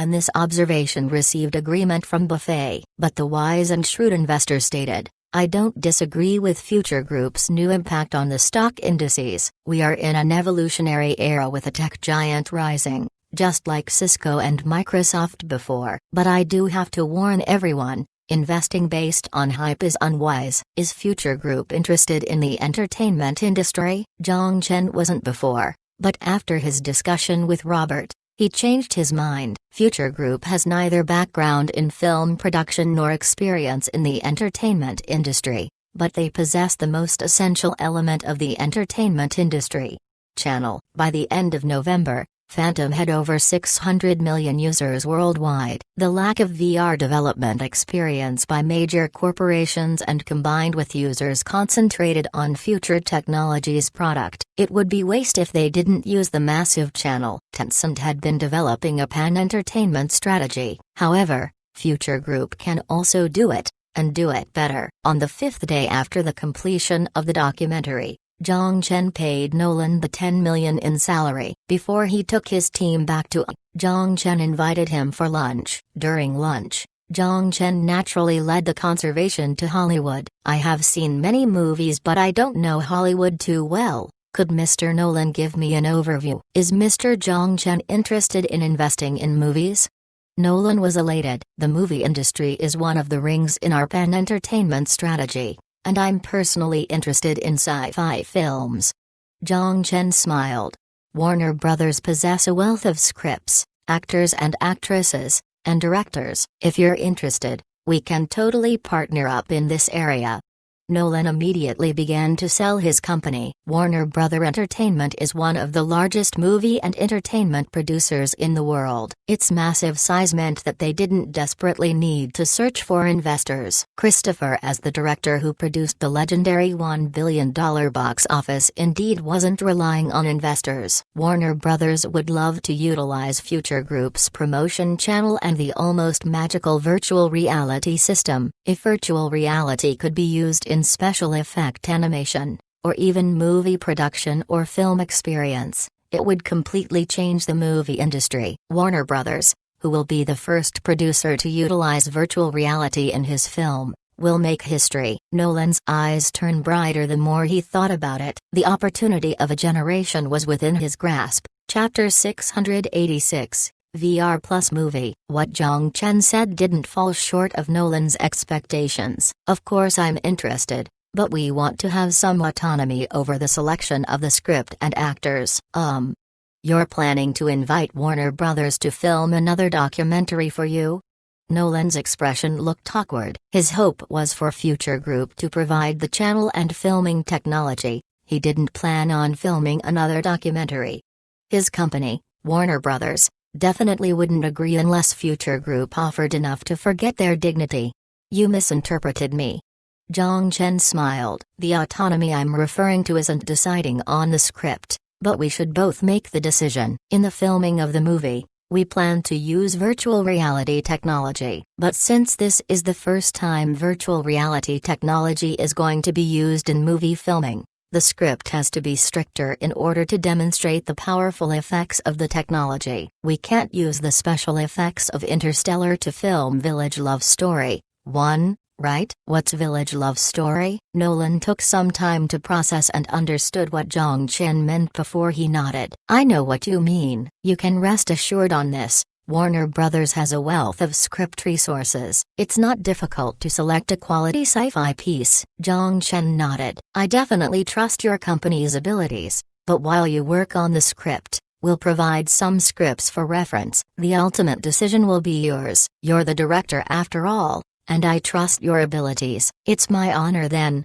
Nolan joked. After the initial partnership was proposed, the details would be discussed by representatives sent from Warner Brothers. After saying goodbye, Zhang Chen headed straight to Future Building to see Zai Ashu. He asked a question the moment he saw her. How are our programmers in training doing? As early as the second round of internal testing for Godly Land, Future Technology hired a group of programmers and animation artists to receive training at Future Group's headquarters on virtual reality programming and model building. The programmers in the apocalypse were lacking and the modern world couldn't always rely on the apocalypse. It was unpractical for less than 100 programmers to provide services for billions of people. They have to learn how to fly eventually. They mostly passed the technical training test. There are currently 31 people who are working in Future Technology and currently conducting maintenance for the virtual reality social media platform,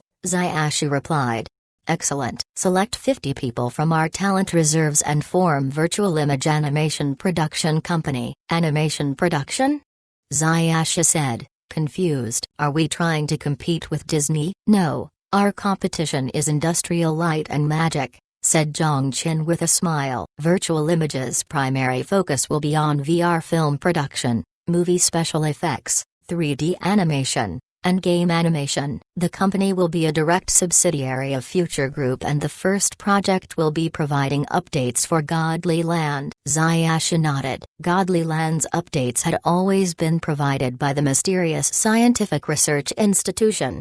It had been 2 years and Zai Ashu hadn't even had a glimpse of that mysterious institution. It was impossible for her not to worry. Now that Future Group was rising internationally, if the mysterious scientific research institution suddenly stopped providing technical support for Future Group, the building would likely be on the brink of collapse. Therefore, to master independent programming, scientific and technological research, and developmental capabilities were the top priorities for Future Technology. Even though Zhang Chen repeatedly promised Zai Ashu there would be no problems, relying solely on an organization she had never seen before was too risky from any perspective. After Ziyashik confirmed the focus of Virtual Image Animation Production Company, she immediately began working to establish the subsidiary. Her execution abilities had always been impeccable. On the second day, she finished drafting the operation plan and broke the subsidiary into 5 major functional departments, making a total of 14 departments. She also selected the candidate for the CEO of the company. The plan was uploaded to Jean's office on the company server and was audited by Zhang Chen's artificial intelligence assistant. The details were adjusted based on references from the apocalypse. Finally, Zhang Chen finalized the plan. Virtual Image, with 14 departments, didn't have just 50 people, but those 50 people made up the core technical team of the company. For the talents Future Group lacked, Zhang Chen used the simplest and most straightforward method. He solved it with money. They headhunted from Industrial Light and Magic and Pixar and acquired small to mid-sized CG production companies with potential. With Future Group's strong funding, Virtual Image quickly formed a 300-person team. Their animation film with $100 million registered capital became a topic of interest in the industry. The second day after Virtual Image completed its structure, Warner Brothers representatives arrived at Coro and participated in negotiations with Future Technology. This move certainly caught the attention of Hollywood reporters. The news of a potential partnership between Warner Brothers and Future Technology instantly made headlines across major news platforms and dominated both entertainment and business sections. The announcement published on Warner Brothers' site confirmed the validity of the speculations. The film was expected to use new VR film technology and would be led by famous director Christopher Nolan. People were all speculating about what kind of powerful film the partnership of a tech giant and entertainment conglomerate would bring to the movie addicts. Inside a movie forum, a sci-fi fan posted, "There's no need to guess. It must be a sci-fi." With Nolan's abilities combined with Future Technology's technology, it would be a waste not to film a sci-fi. But most action film fanatics didn't like that idea. That might not be the case. Since Hollywood sci-fi only makes up a small portion of the market, perhaps Warner Brothers will make Nolan do a DC movie. Batman Prequel X? Just the thought of it is amazing. Okay, I agree that VR is great for action films. But won't it be even better in a sci-fi film? I saw the player-created Godly Land film. The effects were phenomenal. Are you sure you didn't mistake Nolan for Jackson? Just as the movie fanatics were arguing, a message on Future 1.0 ended all discussion. Future Technology will partner with Warner Brothers to create a world-class sci-fi masterpiece. They are currently open to accepting scripts from around the world. It was a sci-fi film. Chapter 687. Thank you for supporting me till the end. On Academy Drive in San Fran, young and energized faces filled and crowded the street. On this lovely weekend, even the most hard-working students who spent the majority of their days inside the library and lab decided to spend some quality time with their friends outside. At a coffee shop at the corner of the street, a young-looking barista hustled between the coffee tables. Under his black hair was a clean and handsome face. His black pupils were profoundly unsuited to his age and had a deepness contrasting the brightness outside the window. His eyes quickly met with a pair of green eyes. "Do you have to leave?" Bathing in the sunshine scattered through the window, her blonde hair was bright. Her watery eyes expressed a longing for him to stay, but he couldn't respond to her message. Li Ming dodged her eyes, let out a sigh, and gently put the coffee cup on the table. "Sorry, Louise. Something happened to my family and they can no longer afford to support me studying abroad." His father was a doctor at the Han Academy of Science. His father's work inspired him from an early age and he possessed an extraordinary talent in science. He had always been interested in science. While reading relevant science books, he also wrote articles. After completing high school, he was admitted to San Fran State University from his excellent TOEFL and SAT scores and he majored in bioengineering. However, close to the end of graduation, bad news came from his family. 3 years ago, to cover his expensive tuition, his father, who was humble and honest, collected a sum of money that shouldn't be collected and helped a person who shouldn't be helped. Normally speaking, it wasn't a big deal, But the person he got involved with was Director Lee at the Material Science Research Institute. A week ago, the higher-ups suddenly ordered the Han Academy of Sciences to thoroughly investigate the rats in the system. Director Lee was immediately sacked along with a large number of others. It seemed to be related to the Nobel Prize-winning nominee, which received scrutiny from the top and even alerted the Commission for Discipline Inspection. The original minor problems were magnified. If his mother hadn't used up their family savings, his father wouldn't just be facing an investigation but would already be thrown in jail. In order to settle the matter, the family spent $600,000 already. The family had no money to support him anymore. The eyes of the girl called Louise slowly became wet. "Are you going to give up 3 years of school and give up on me?" Li Ming was afraid to meet her determined eyes. He quietly said, "Sorry, you're a good girl. I'm not good enough for you." Working part-time in the coffee shop wasn't enough to support him in his last year of school. Upon hearing his answer, the sadness in Louise's eyes was replaced by determination. "I don't need your apology." Then she slapped a newspaper on the table and stared directly into Li Ming's eyes. "I already signed you up. I read the novels you wrote before. You have the ability to compete in this. This is..." Li Ming paused for a second as he looked at the newspaper and read its headline: Future Technology partnering with Warner Brothers to create a world-class virtual reality sci-fi masterpiece, now accepting scripts worldwide.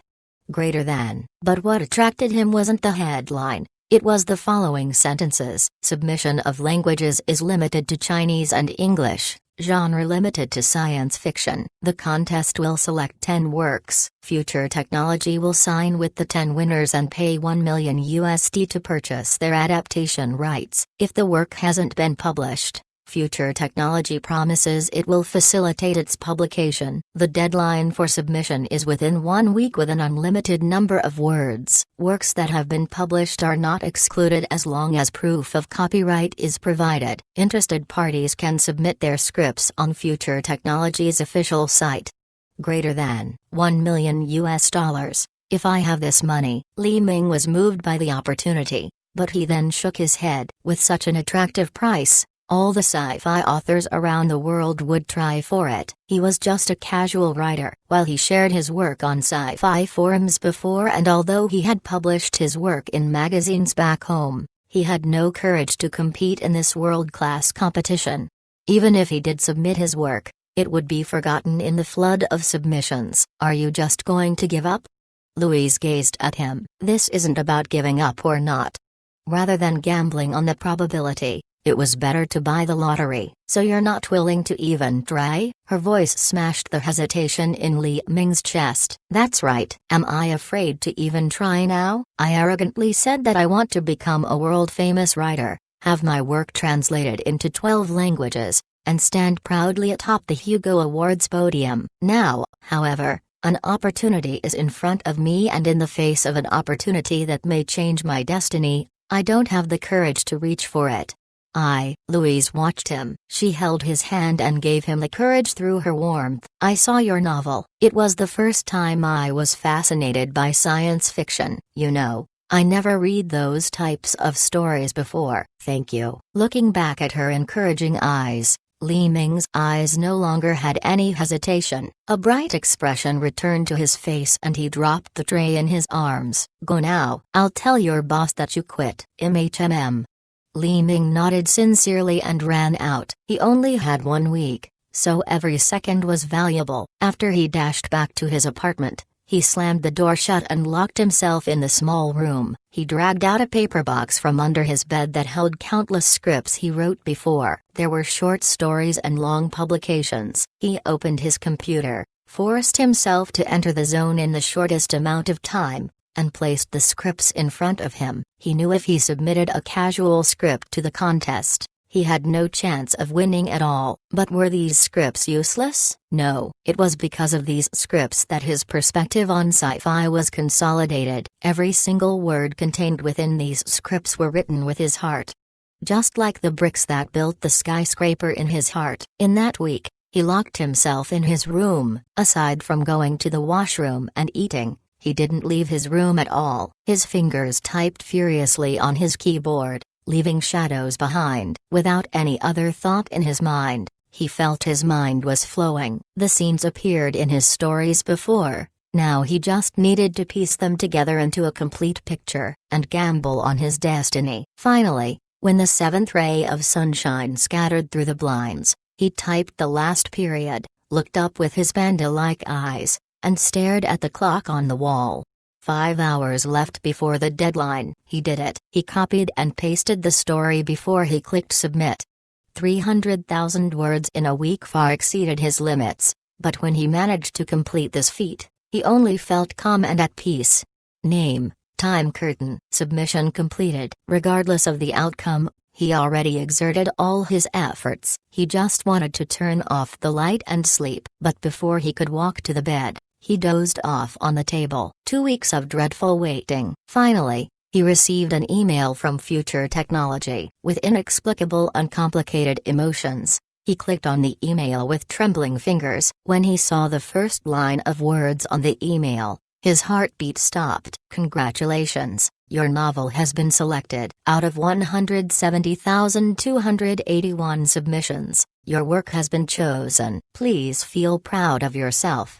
Greater than. His eyes teared up. His mother taught him from a young age that men shouldn't cry easily. But despite knowing that, tears uncontrollably rolled down and splashed onto the floor. He took out his phone and called Louise. Meet me at the coffee shop. I have something I want to tell you in person. There was a long silence over the phone. Wait for me. Louise hung up. He took a shower, changed into clean clothes, and his weariness was swept away. He pushed open the door and bathed under the bright sunshine once again. Under the blue sky and white clouds, it felt somewhat reminiscent to him. Everything on the street shifted from black and white to color. He saw the beauty of life again. He stopped a taxi. When he got into the taxi, he called his mother to tell her not to worry about his tuition. It wouldn't be much longer before he would receive a large sum of money. Not only could he afford his tuition and living expenses, but he could also send money home. Don't worry.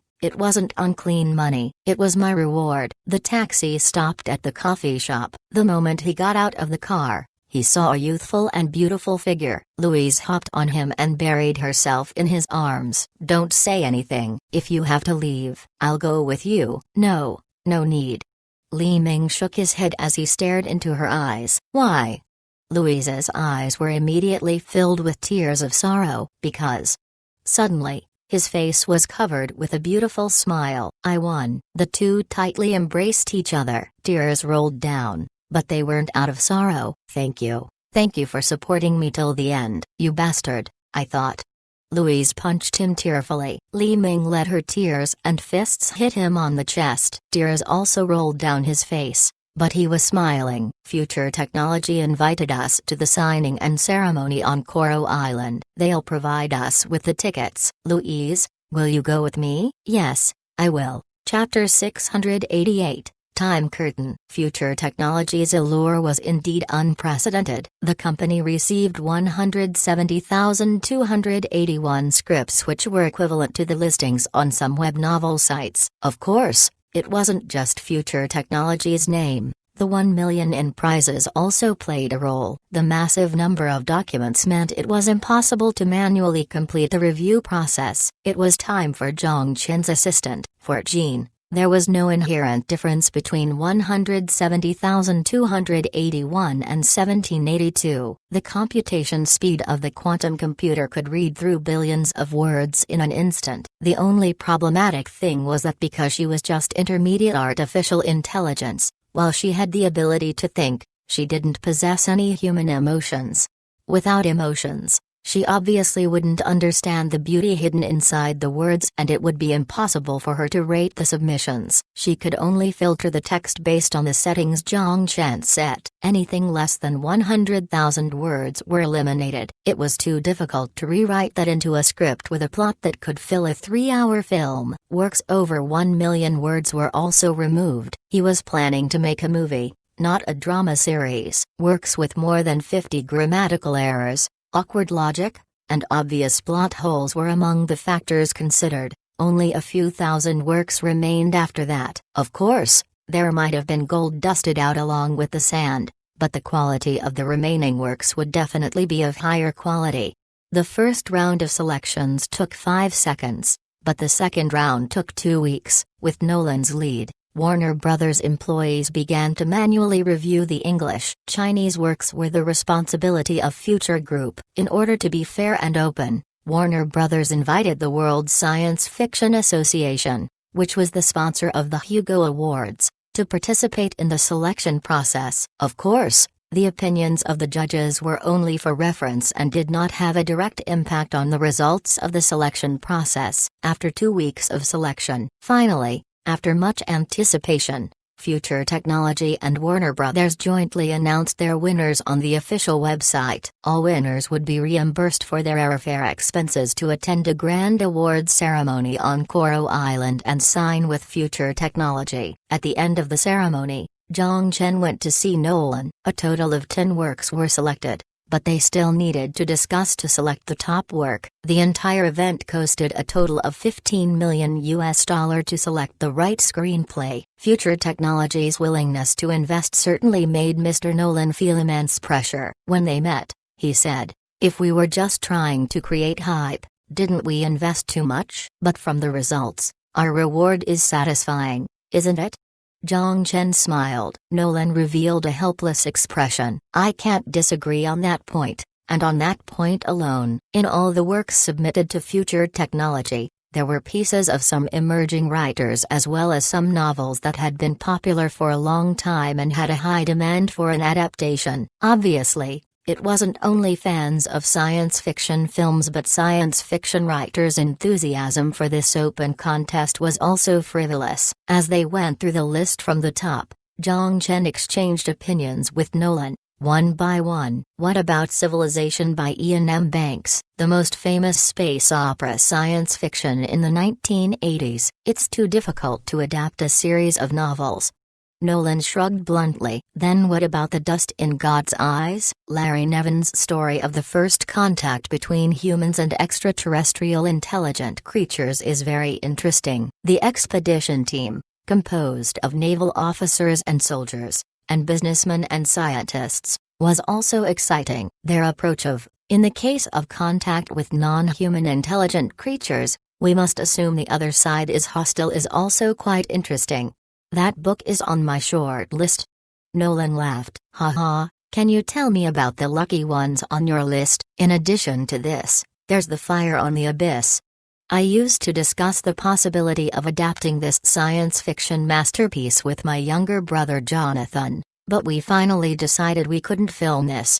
Not possible to do it?" "That's right. The scale of the universe described in this book is too great. 3 worlds and countless races. Even industrial light and magic can't recreate the essence of this work." Nolan looked at Zhang with eyes full of hope. "Could virtual images VR imaging technology do it?" When Zhang Chen heard Nolan's question, his mouth twitched. "There's no problem in theory, but 3 worlds. The production cycle is probably going to be quite long." Nolan also knew his proposal was impossible, so he sighed. "That's really a pity." But when he went down the list, he stumbled on an unfamiliar name. Time Curtain - "What's this?" "Oh, this. I was planning to recommend this to you," Zhang Chen said with a smile. "Author Li Ming?"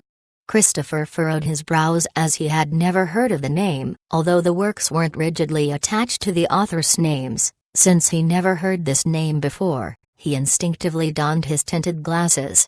However, Zhang Chen didn't mind and began to introduce the plot. "This book is on my list of candidates. Although the writing and character shaping aren't as carefully crafted, the depth of thought is unexpectedly at a master's level, and the point of view is also very fascinating. In 2070, the world's climate is no longer suitable for human survival, nor is the world's space weather. The International Astronautics Federation launched a colonization ship called Borderlands, heading for Kepler 22b 600 light-years away. Because of the slow effects of the speed of light, when the Borderlands arrived on Kepler 22b, tens of thousands of years had passed since they left. When they entered this alien land, They discovered the ruins of human civilization and alien species. Evidence suggested that a second colonization ship was launched by the International Astronautic Federation a year after 2070. They just didn't know why they were ahead on the timescale and had long disappeared. The extraterrestrial civilization on the planet was still in its infancy.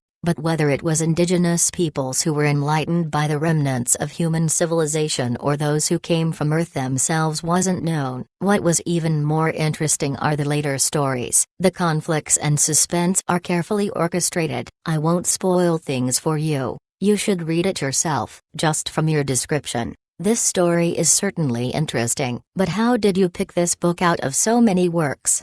Nolan asked. I didn't choose this, but my assistant recommended it to me, Zhang replied. This confused Zhang Chen the most. What logic did Jean, without a concept of emotion or aesthetics, use to recommend him this piece? Zhang Chen asked Jean before, but Jean couldn't answer the question. She only used a vague and humane way to respond to the question, because it's interesting, although the theme was impressive. It wasn't stellar by definition. The concept of time wasn't a novel concept in the sci-fi world. While the topic escalated to a discussion of civilization, this point didn't add too much complexity. But after reading the work, Zhang Chen had to admit that Jean didn't lie to him. The work was indeed fascinating. It's too early to make a decision. I'll go back, read this book, and I'll give you a reply tomorrow. Then Nolan stood up and looked at Zhang Chen. I'm looking forward to your good news.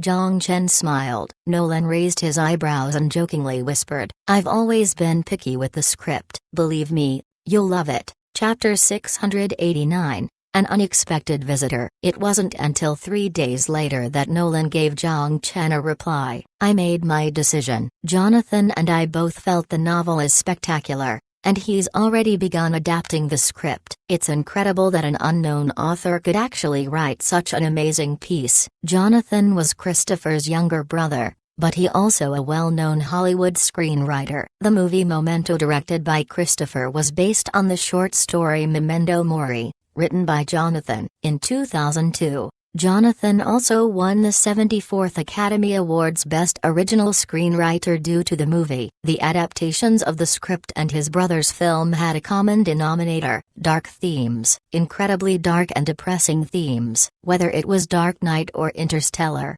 dark themes ran through the films. It was because of the impact on viewers' minds that drew viewers into the world they created. While Zhang Chen was surprised by the contrasting attitude Nolan had for Time Curtain, he didn't probe further. Time Curtain was on his shortlist to begin with, and the fact that it was a Han work also made him pleased. At the same time, Virtual Image began to create VR scenes for Kepler-22b, Borderlands, and Aliens. Filming would be done in a VR environment and not the traditional green screen film set in which actors had to use their imaginations. Hans Zimmer was responsible for the soundtrack. He was the film score composer behind the masterpiece soundtracks of Pirates of the Caribbean, Inception, and other well-known masterpieces. It would be his 6th collaboration with Nolan. While the cast hadn't been determined, the screenwriter, director, and soundtrack would use the original team from Interstellar. According to the contract signed between Warner Bros. And Future Technology, the film would be co-funded by both parties. It was expected that the adaptation of the script would be completed in mid-December, while filming would begin after Christmas. In the face of journalists and fanatical fans, Nolan made an announcement in front of the camera. You probably haven't heard of the novel Time Curtain. But that's not relevant. You must have heard about me and my brother's names. Believe me, I won't let you down. I can't disclose the details of the film, but one thing I can tell you is that Virtual Image Company will create a universe for our movie. The cheers of the crowd displayed the people's enthusiasm for a joint investment blockbuster with Warner Brothers. Zhang Chen himself was full of expectations. Facts proved that entertainment news would always have more market than serious news. Before Christmas, the internet hotly debated which movie stars would star in Time Curtain. It got to the point that news of future heavy industrial world's first supercomputer graphene chip outperforming Intel and Qualcomm and other well-known international chip makers was ignored by the public.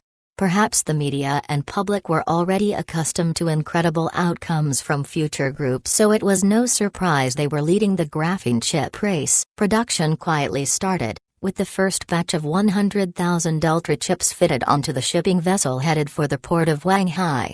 It wasn't until then that the Western media finally realized the chip embargo that the imposed on Hoa was thus silently broken. However, this infuriated Intel. When the Department of Commerce announced the embargo, Kazakh expressed doubts that the embargo was simply meaningless. A unilateral embargo would only force Hua to independently develop Ultra chips as well as force Intel to lose Hua Supercomputer Center orders. And his concerns had become a reality. The Dragon Cavalry X1 Ultra chip not only broke the embargo but also ended the country's long-term dependence on the Ultra chip. At the same time, Future Heavy Industrial providing Godson technology with the LYX architecture would also completely change the bipolar pattern of the processor market dominated by x86, ARM architecture. In addition, according to rumors, after the Supercomputer Center in Guangzhou announced the operation efficiency of 10 number 2 after the change core, the Dragon Cavalry X1 immediately drew the attention of Switzerland. Currently, Future Heavy Industrial was negotiating with the Swiss National Supercomputer Center, CSCS, to provide orders for its creation of the fastest supercomputer center in Europe. Future Heavy Industrial had begun to seize Intel's market share in Europe. Kazakh, who just received the graphene technology patent license, began to feel uneasy again. If Intel didn't work hard, it was likely to face the same outcome as Kodak. A strong sense of urgency had given birth to newer technologies. In mid-December, Intel held a press conference announcing the first graphene chips based on x86-derived architecture would be used in PCs, smartphones, tablets, and other areas. The company also promised to investors that it would invest at least $1.5 billion in research and development of graphene chips by 2018. On the third day after Intel held its press conference, Qualcomm, AMD, Nvidia, and other companies also held press conferences to publicize their research achievements on graphene chips. News commenters joked that these press briefings were simply unannounced shareholder meetings. They weren't meant to promote the product but to save the shaky prices. And that was indeed true. When investors saw the companies they invested in weren't letting research go down the drain, their mood began to stabilize as they stopped dumping stocks. Future Heavy Industrial's silence allowed investment expectations to rise, and rising stock prices finally made the semiconductor chip makers relieved. Thank God, at least they could enjoy Christmas happily. Christmas was coming, and Koro Island was filled with the holiday spirit. Christmas trees stood in front of shops, and rattans and ribbons hung around houses as decorations. There were girls in short skirts everywhere on the streets. Because of its history as a British colony, Christmas was an important holiday only second to the Lunar New Year on this island. It was one of the statutory holidays for Xin. However, due to the weather, it was impossible to see an authentic Santa Claus on the island. If someone was wearing a big red jacket, he would certainly get heat stroke. On Koro Island, where every season is summer, snow was just an unrealistic fantasy. Right now, at the mansion on the southernmost tip of the island, it was filled with the same festive spirit. With the help of drones, Aisha, wearing just a short Christmas skirt, was busy decorating every corner of the house. Compared to the holiday itself, she enjoyed dressing up the house more. Zhang Chen's joy was watching her change into the short skirt and tank top. No, wait till I finish decorating the house. Aisha held onto the ladder while she buried her red face into the soft decorations hung on the Christmas tree. She gently bit her lips while she begged with a quiet voice, but she didn't realize her gentle voice didn't sound sincere at all, at least in Zhang Chen's eyes. I'll help you in a bit. No. Aisha put the decorations on the top of the ladder and closed her eyes. Her long eyelashes trembled with her heartbeat. Looking at her timid expression, Zhang Chen began to make his move with a smirk. But just as he was about to dash, ding-dong, the sound of a bell came from the living room. Someone's here. Aisha blushed, jumped off the ladder, and ran to the bedroom. She would rather kill herself than allow Natasha or Zayasha to see her clothes. Seeing as there was a guest, Zhang Chen had to stop and walk downstairs. But just as he was passing by the window, he saw someone he didn't expect through the window. Hermione. Emma Watson. Chapter 690. Emma's request. Emma Watson had deliberately put on light makeup. She had on a white dress and stylish beach sandals. She looked dignified but also had the sharpness of a queen. With her red lips, she looked playful and enchanting. However, when she pressed the doorbell, her expression wasn't as calm as Hermione, but it was somewhat unnatural and anxious. Yes, people always associated her with Hermione. If she starred in any movie, most people would never say, "Look, that's Emma Watson's movie." Instead, they would say, "Look, the actress is Hermione." Emma became famous from a young age, but like all the other Harry Potter teens, she didn't have a lot of spectacular roles outside of the series. For her, her entire life was destined to be bound to Hermione Granger. By the age of 10, she defeated thousands of girls of her age and won the role of Hermione. Given the immense influence of the movie series Harry Potter, it was no exaggeration to say that she would have a hard time shaping the stage for her acting career beyond the Hermione Granger character for a long time. For an actor, this weakness was fatal. However, the partnership between Future Group and Warner Brothers allowed her to see hope. Now, the outside world was heatedly debating the movie, which would be using VR technology for the first time and which lucky actors and actresses would be selected. Warner Brothers had a lot of actors and everyone wanted the opportunity. Emma was only one of many. While she had a good reputation, she hadn't won an Oscar and couldn't be called a premier Hollywood movie star. It was difficult to compete for the role with her peers, but she still had a fighting chance. Given her partnership with Future Biology on nutrient supply endorsements, if Future Group put in a recommendation, Warner Brothers would seriously consider the proposal by their partner. Although she had no chance of being the protagonist in a nearly $100 million investment production, she could still compete for a supporting role. Yesterday, her agent talked to her, hoping she could get this opportunity. Her agent even hinted that she should take the initiative to talk to Zhang Chen about it. God, this is crazy. As someone with high self-esteem, this was a request that was simply unacceptable to her. She had always tried to take on the role of an empowered woman and spoke about political correctness. Just as her thoughts were running wild, the screen at the door lit up. "Can I help you?" Zhang Chen pleasantly asked. She took a deep breath, adjusted her mood, and smiled at Zhang Chen on the screen. "Are you not going to invite me in?" Zhang Chen put on a face of sudden realization and gave her a friendly smile. "My mistake." With a clanking sound, the metal gate opened. Emma looked at the opened gate, took a breath again, and walked inside. After walking on the paved marble footpath, Emma was prepared to knock on the door, but the door opened. A beautiful girl opened the door. She had slightly curly hair and a pair of sapphire eyes. "Hello, I'm Emma Watson." "Aisha."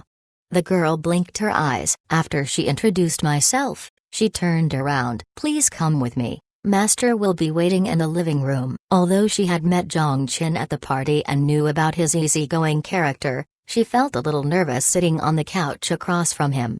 The girl named Aisha was pouring a cup of black tea for her. After thanking Aisha, she gently took a sip and looked at Zhang Chen. However, when she and Zhang Chen sat face to face, she blanked out and forgot the speech she originally prepared. "Is the tea good?" Zhang Chen smiled and asked to resolve her awkwardness. Emma nodded quickly and said, "Very tasty." "I think Miss Emma certainly isn't here to drink afternoon tea with me. What can I do for you?" She had her hands tightly intertwined together and her thumbs twisted on her knees. Finally, she made up her mind. Emma confidently looked at Zhang Chen and made her request. "I hope to participate in Time Curtain." Zhang Chen looked at her, somewhat puzzled. He opened his hands and said, "Future Group's virtual image is only responsible for providing technical support and does not participate in the filming of Time Curtain. If I remember correctly, the screening should be in Los Santos. I participated in the screening a few days ago." "Oh, the result?" Zhang Chen asked. "No news yet," Emma said. embarrassed. Instead of answering her request, Zhang Chen's next question appeared irrelevant. Have you read the book yet? Yes. Emma nodded. Future Technology had bought the Time Curtain copyright from Li Ming. The digital book could now be downloaded from Future Technology's site and could be read online. Then in your opinion, which character in the book is most suitable for you? Zhang Chen asked with a smile. I screened for the deputy captain, but there were many people competing for this role, and I'm afraid I'll lose. She didn't go to Warner Brothers but instead came to see the partner of Warner Brothers, which was certainly suspicious looking. For someone of such high self-esteem, making such a request was really difficult. But when she realized that this character was critical to her acting career, she spoke in a sincere tone. I hope you can help me. Clever, wise, courageous, egalitarian, native of England. A lot qualities in one character. The deputy captain named Jennifer could be said to be tailor-made for Emma. Zhang Chen, who grew up watching Harry Potter, was also very interested to see Hermione appearing in his own investment. But he didn't expect the dignified Miss Hermione would lower her head and ask him for a favor. Could what the media suggested, that her activist image was only a facade, be true? Zhang Chen looked at Emma,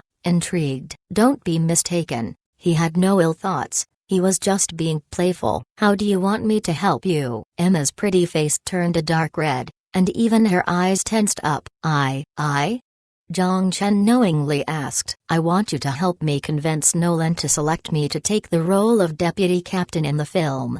She quickly articulated a sentence she never would have said before. She wanted to find a hole in the ground and bury herself inside. Zhang Chen looked at Emma, half smiling. What about the other actors competing fairly? Last time I heard from Nolan, he said Kristen Stewart, who played Bella in Twilight, also screened for this role. There's rarely fair competition in Hollywood screenings unless it's for a supporting role, Emma whispered defiantly. It was obvious that she wasn't used to asking for favors. Oh, Miss Emma wants to use my connections? Emma's face was so red that it looked like blood was about to drip out. Her bitten lips almost looked bruised. I can help you, Zhang Chen said. Emma was shocked. She originally thought Zhang Chen would make some inappropriate demands and she was about to just walk out. But Zhang Chen's words surprised her. Without any conditions, he agreed to help her. Seeing Emma's shock, Zhang Chen asked with a smile, do you have any questions? No.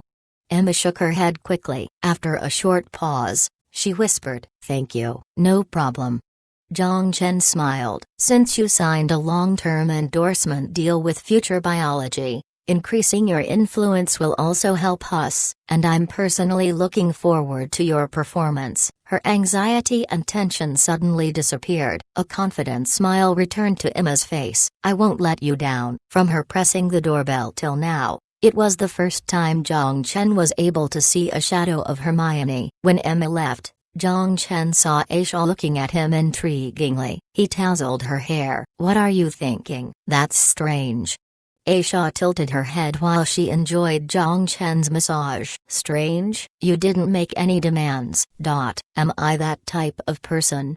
Zhang Chen gave Aisha a hard stare as he grunted. I'm not that sick-minded, am I? Although I agree, it's a tempting proposal. At the same time, Emma turned around at the gate and whispered to herself, what a strange person. She shook her head, stopped a taxi, and disappeared at the end of the street. Chapter 691, Dr. Amos' New Discovery. Emma's request made Zhang Chen realize the problem with selecting roles for the movie. With the thought that it was no different suggesting one or two people, when Zhang Chen called Nolan, he mentioned the name Liu Yao. There is no problem with Miss Watson. Her performance and acting skills are excellent. Kristen and she are both one of the best candidates for Captain Jennifer. Since it is your side's request, giving her the role is no problem. Just.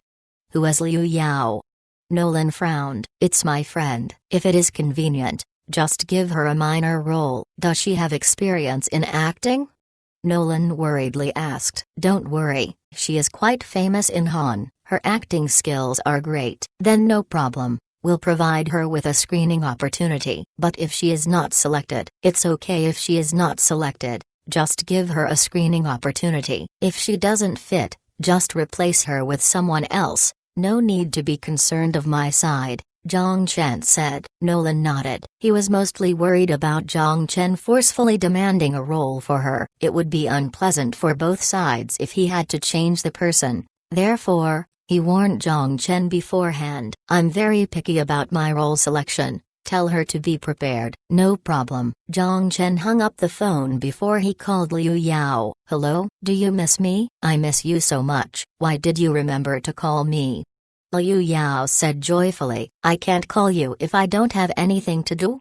Zhang Chen laughed. Of course not. Are you going to be free anytime soon? Fortunately, I just finished a movie and I'm now in my free period. My agent is helping me to contact the next movie and this time she recommended I try to challenge the female lead role. Female lead.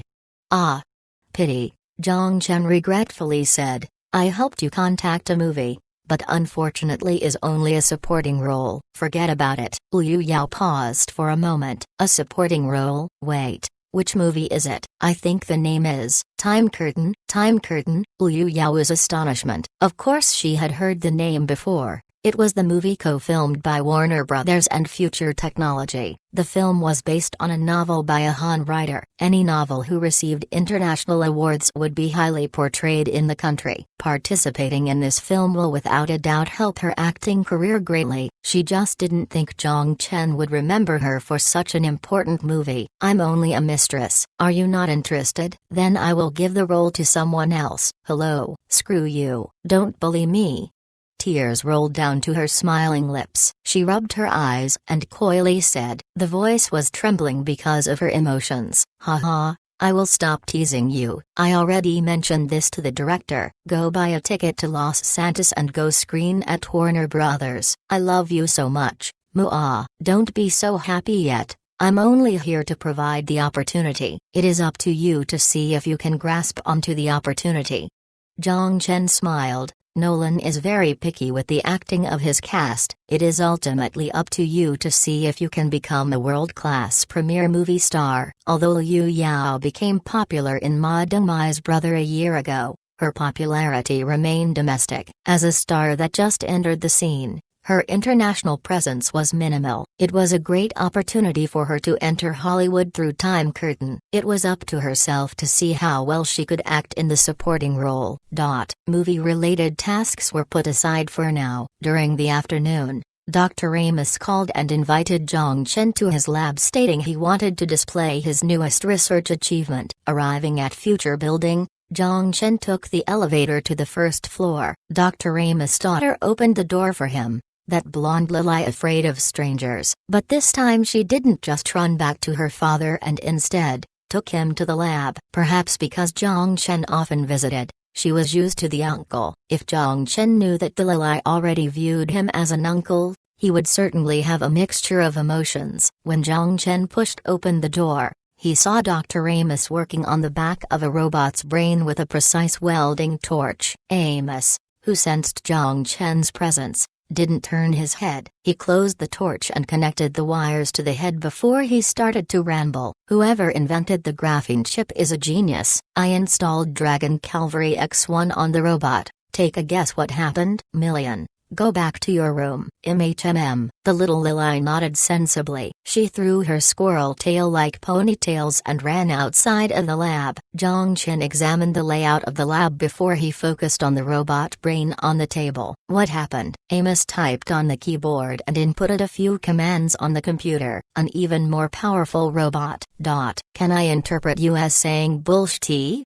Zhang Chen looked at him, speechless. Even as an outsider, Zhang Chen knew that using a ultra chip on the robot is equal to changing a CPU for the robot, which meant a more powerful computational power. No, Amos grinned. His eyes were replaced with zealous light as he pointed at the Phantom helmet on the side. Put on the helmet and try. I promise you will be astonished with what you will see. Zhang Chen looked at him with skepticism and picked up the helmet. Dr. Amos owned Future Technology's highest S-level technology permission, which includes neural connection, the artificial intelligence database, seabed mining, and other non-public technology. Other people may not be able to open and modify the Phantom, but he could redesign one with the equipment in the lab. But the cost of peeking at the technology a century ahead was that he must live under the monitor of a ghost agent for the rest of his life. Every message he sends and receives must be audited by Jean. He lost all of his privacy and freedom. Zhang Chen was not afraid that he would hurt him, he just didn't understand what he wanted to say. Put it on and try. Amos rushed in excitement. Zhang Chen hesitantly put on the helmet and pressed the on switch for the helmet. Then, he opened his eyes. The scene before him was astonishing. Chapter 692, Neural Connection. For the people of the 21st century, the real world and virtual world were only defined by a thin line. This was especially true after the introduction of virtual reality helmets. Zhang Chen brought Dr. Amos' research work and paper back to the Apocalypse and handed it to Lin Lin. Lin Lin opened her digitalized eyes and used 10 minutes to digest the content of the paper. Then she sighed. Regardless of the era, there will always be geniuses. What do you think about this paper? And the technology?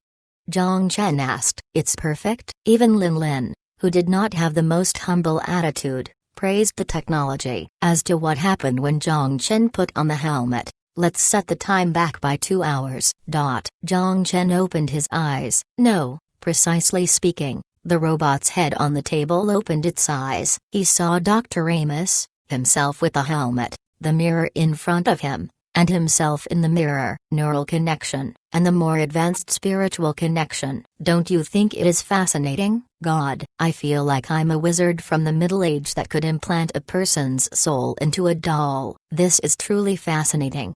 Could you deactivate this state for me? The speaker and not his vocal cord made the sound. It was a magical experience, but even then, the empty feeling below his neck made him feel extremely uncomfortable. Don't worry. This thing won't last long.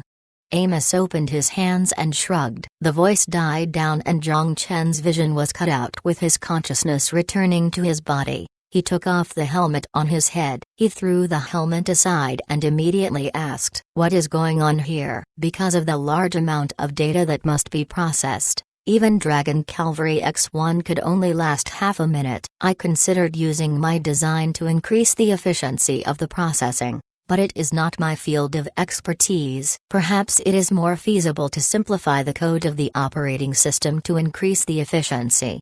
Amos let out a sigh. Dr. Amos clearly didn't realize what kind of terrifying technology he created. Zhang Chen was uncertain if the technology existed in the Apocalypse. Therefore, he brought Amos' research work and paper back to the Apocalypse to see Lin Lin. But the response he received made him even more stunned. In my memory, the technology didn't even exist before the war. As you should know, the Scientific Ethics Committee conducts technical reviews of all research institutes, if any of which is proven to be anti-human or may be used as low-cost terror attacks. Research would been banned, such as antimatter or digitalized humans. They are just like medieval magistrates, except that the Bible is a universally recognized universal value. Lin Lin then took a moment to think before she continued. Transcribing your mind onto the circuit board obviously has violated the relevant regulations and will surely be stopped when it is discovered. Of course,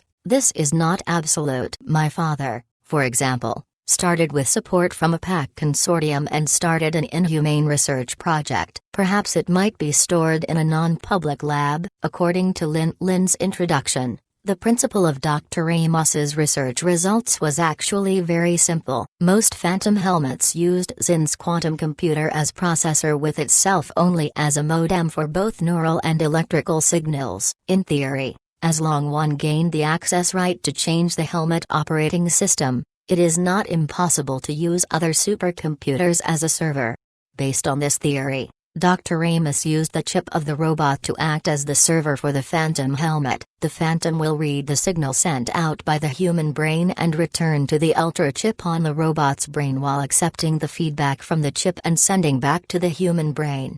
Regular chips definitely can't process such a large amount of information, but the Ultra chip can. Precisely speaking, Dragon Cavalry X1 can. While it sounded simple on paper, there were many difficulties in the execution. Therefore, Dr. Amos received praise from Lin Lin despite never having met him before just because of the execution. While he was standing on the giant's shoulder, he saw the scenery even the giant has never seen before. Just wear a helmet, keep the signal connection, and one could survive in the form of a robot. Only limited by technical problems, the Dragon Cavalry X1 Ultra chip also couldn't process for a long time. Perhaps when the Dragon Cavalry XN is released could the problem be solved. However, this problem was actually nothing for Zhang Chen. After all, the gap between the apocalypse and the modern world, even an ordinary home computer processor computing efficiency was far superior than the super chip Dragon Cavalry X1.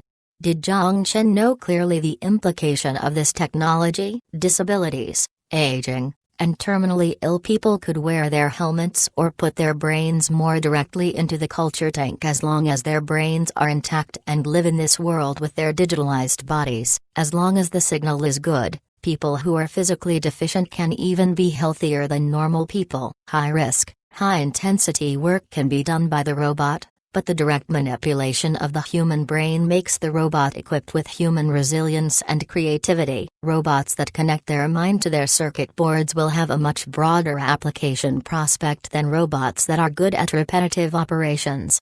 Not only in civil areas but also war applications. Imagine that a paratrooper is not a flesh and blood human, but a robot warrior controlled by a helmet player. They are not afraid of bullets, nor do they even fear death itself. They could rampage in the battlefield covered by heavy artillery. Of course, perhaps an EMP or wide-area electromagnetic shielding can make them break down as electronic warfare is their weakness. Perhaps this is one of the reasons why soldiers of the flesh were not replaced by drones even in the Third World War. Of course, the technology was still in its infancy. It was still far from allowing humans to control robots like the way they control their body. There was a long way to go, and this route may not be shorter than the warp engine Zhang Lin was still working on. When Zhang Chen returned to the modern world, he came to see Dr. Amos again and put 10 chips inside a metal box in his hands. Amos looked at Zhang Chen, puzzled. This is a chip that is superior to the Dragon Cavalry X1 in every aspect. It is still in its testing phase, Zhang Chen said. Testing phase? Is this usable? Why don't you try? I can guarantee you one point, that is that the computation efficiency of this chip is at least 10 times the Dragon Cavalry X1. It was the chip for the reptile drone after all. It was superior both in the chip process technology and design. It was at least 10 generations ahead of the early 21st century graphene chips. Amos stared at Zhang Chen in bewilderment as he exclaimed, "God! How much more stuff do you have?" "I don't have as much good stuff as God has, but I still have more." "Do you want to know where the chip is from?" Zhang Chen looked at him with a grin. Amos shook his head with determination. "No need. I feel like if I know about this secret, I probably won't be able to leave this basement." A wise choice. Zhang Chen smiled and didn't continue with the topic. He patted him on the shoulder. "If you used all the chips, report it to Through and someone will send you more chips. I have confidence in you. I also believe this technology will change the world." Chapter 693, Christmas Eve and Vodka. Fortunately, Zhang Chen headed out so Aisha could finish decorating before Christmas Eve. If he was around to make a mess, perhaps the decorations wouldn't be up until tomorrow morning. During the evening, Natasha and Zayasha simultaneously showed up at Zhang Chen's place. "My parents don't celebrate Christmas, and it is a statutory holiday at work, and I have nothing to do. Therefore, I'm here." Zayasha at door, with gifts in her hands, said embarrassedly. "Don't look at me, I don't have anything on me." "If you don't trust me, search for yourself." Natasha raised her eyebrows at Aisha, fully alerted. Because of the two girls' visit, the empty mansion became more lively. Normally, only Aisha and Zhang Chen stayed there and the two happened to be the quiet type, therefore the massive mansion was always quiet. While Zayasha was not as serious when she is not at work, she was not the vocal type either. Luckily, Natasha was there. While her careless attitude doesn't mesh too well with Aisha, she was a great person after all. On the table was golden roasted turkey, strawberry and mango fruit cake, marzipan, apple pie, cranberry sauce. Just looking at it would make people hungry. The four sat around the table, chatted, and ate. When they finished half the turkey, Natasha suddenly turned her head and ran into the kitchen. She then came out with a bottle of alcohol. Zhang Chen saw the bottle and his eyebrows twitched in pain. Diva vodka, known as the world's most attractive vodka. It is priced at between 100,000 and $1 million, depending on the level of luxury of the packaging, its year of origin, and its production origin. The alcohol brewing process was also extremely cool. It was first filtered with ice, and then filtered with the Nordic birch charcoal, and finally filtered through precious stones and semi-precious stones, known as the triple distillation. And the erected glistening Swarovski crystal wand at the center of the bottle indicated that this bottle clearly belonging to the $1 million category. The bottle was a gift from Carmen Rothschild, but Zhang Chen was unwilling to bring it out during this party, and instead kept it as a collectible inside his fridge. It was not because of the money, but rather how difficult it was to obtain one. Russia's Christmas party is a vodka party. Have a shot? Natasha opened the bottle and the room was filled with a rich aroma of alcohol. What does Christmas have to do with drinking? Zhang Chen scorned. Despite his scorn, he still extended his cup. Haha, you're welcome. Natasha grinned and poured everyone a shot. Don't you think it is odd to say you're welcome to the owner of the bottle? Zhang Chen sniffed the rich birch aroma and took a sip. When the sweet alcohol rolled down his throat, his eyes lit up. Great stuff. Fine, he couldn't taste the difference between this and Baijiu. On the contrary, Natasha finished the cup as if she was drinking water and poured herself another cup. Zhang Chen instantly learned vodka was not something one savored, but something one chugged. But then, why was it sold at the same price as wine? While he cursed in his mind, Zhang Chen raised his cup, asking Natasha to pour him another one. Aisha looked at the cup in front of her with hesitation. Although she followed Zhang Chen's non-religious belief, she still remained cautious with alcohol. The clear alcohol was like the devil's eyes, pristine but filled with lust. But when she saw Natasha down a drink and her proactive sight, the girl couldn't withstand it anymore. It was only in front of Zhang Chen did she not want to lose anymore, especially to Natasha, who was the same kind. Therefore, Aisha expressionlessly held onto the cup, withstood the pungent smell of alcohol, and downed the drink. The burning sensation rolled from her throat down into her stomach. It was her first time drinking such high percentage alcohol and tears almost came out of her eyes. Zayasha covered her mouth and giggled. Natasha, who saw her pretending to be tough, just burst out laughing. Cough, cough, cough.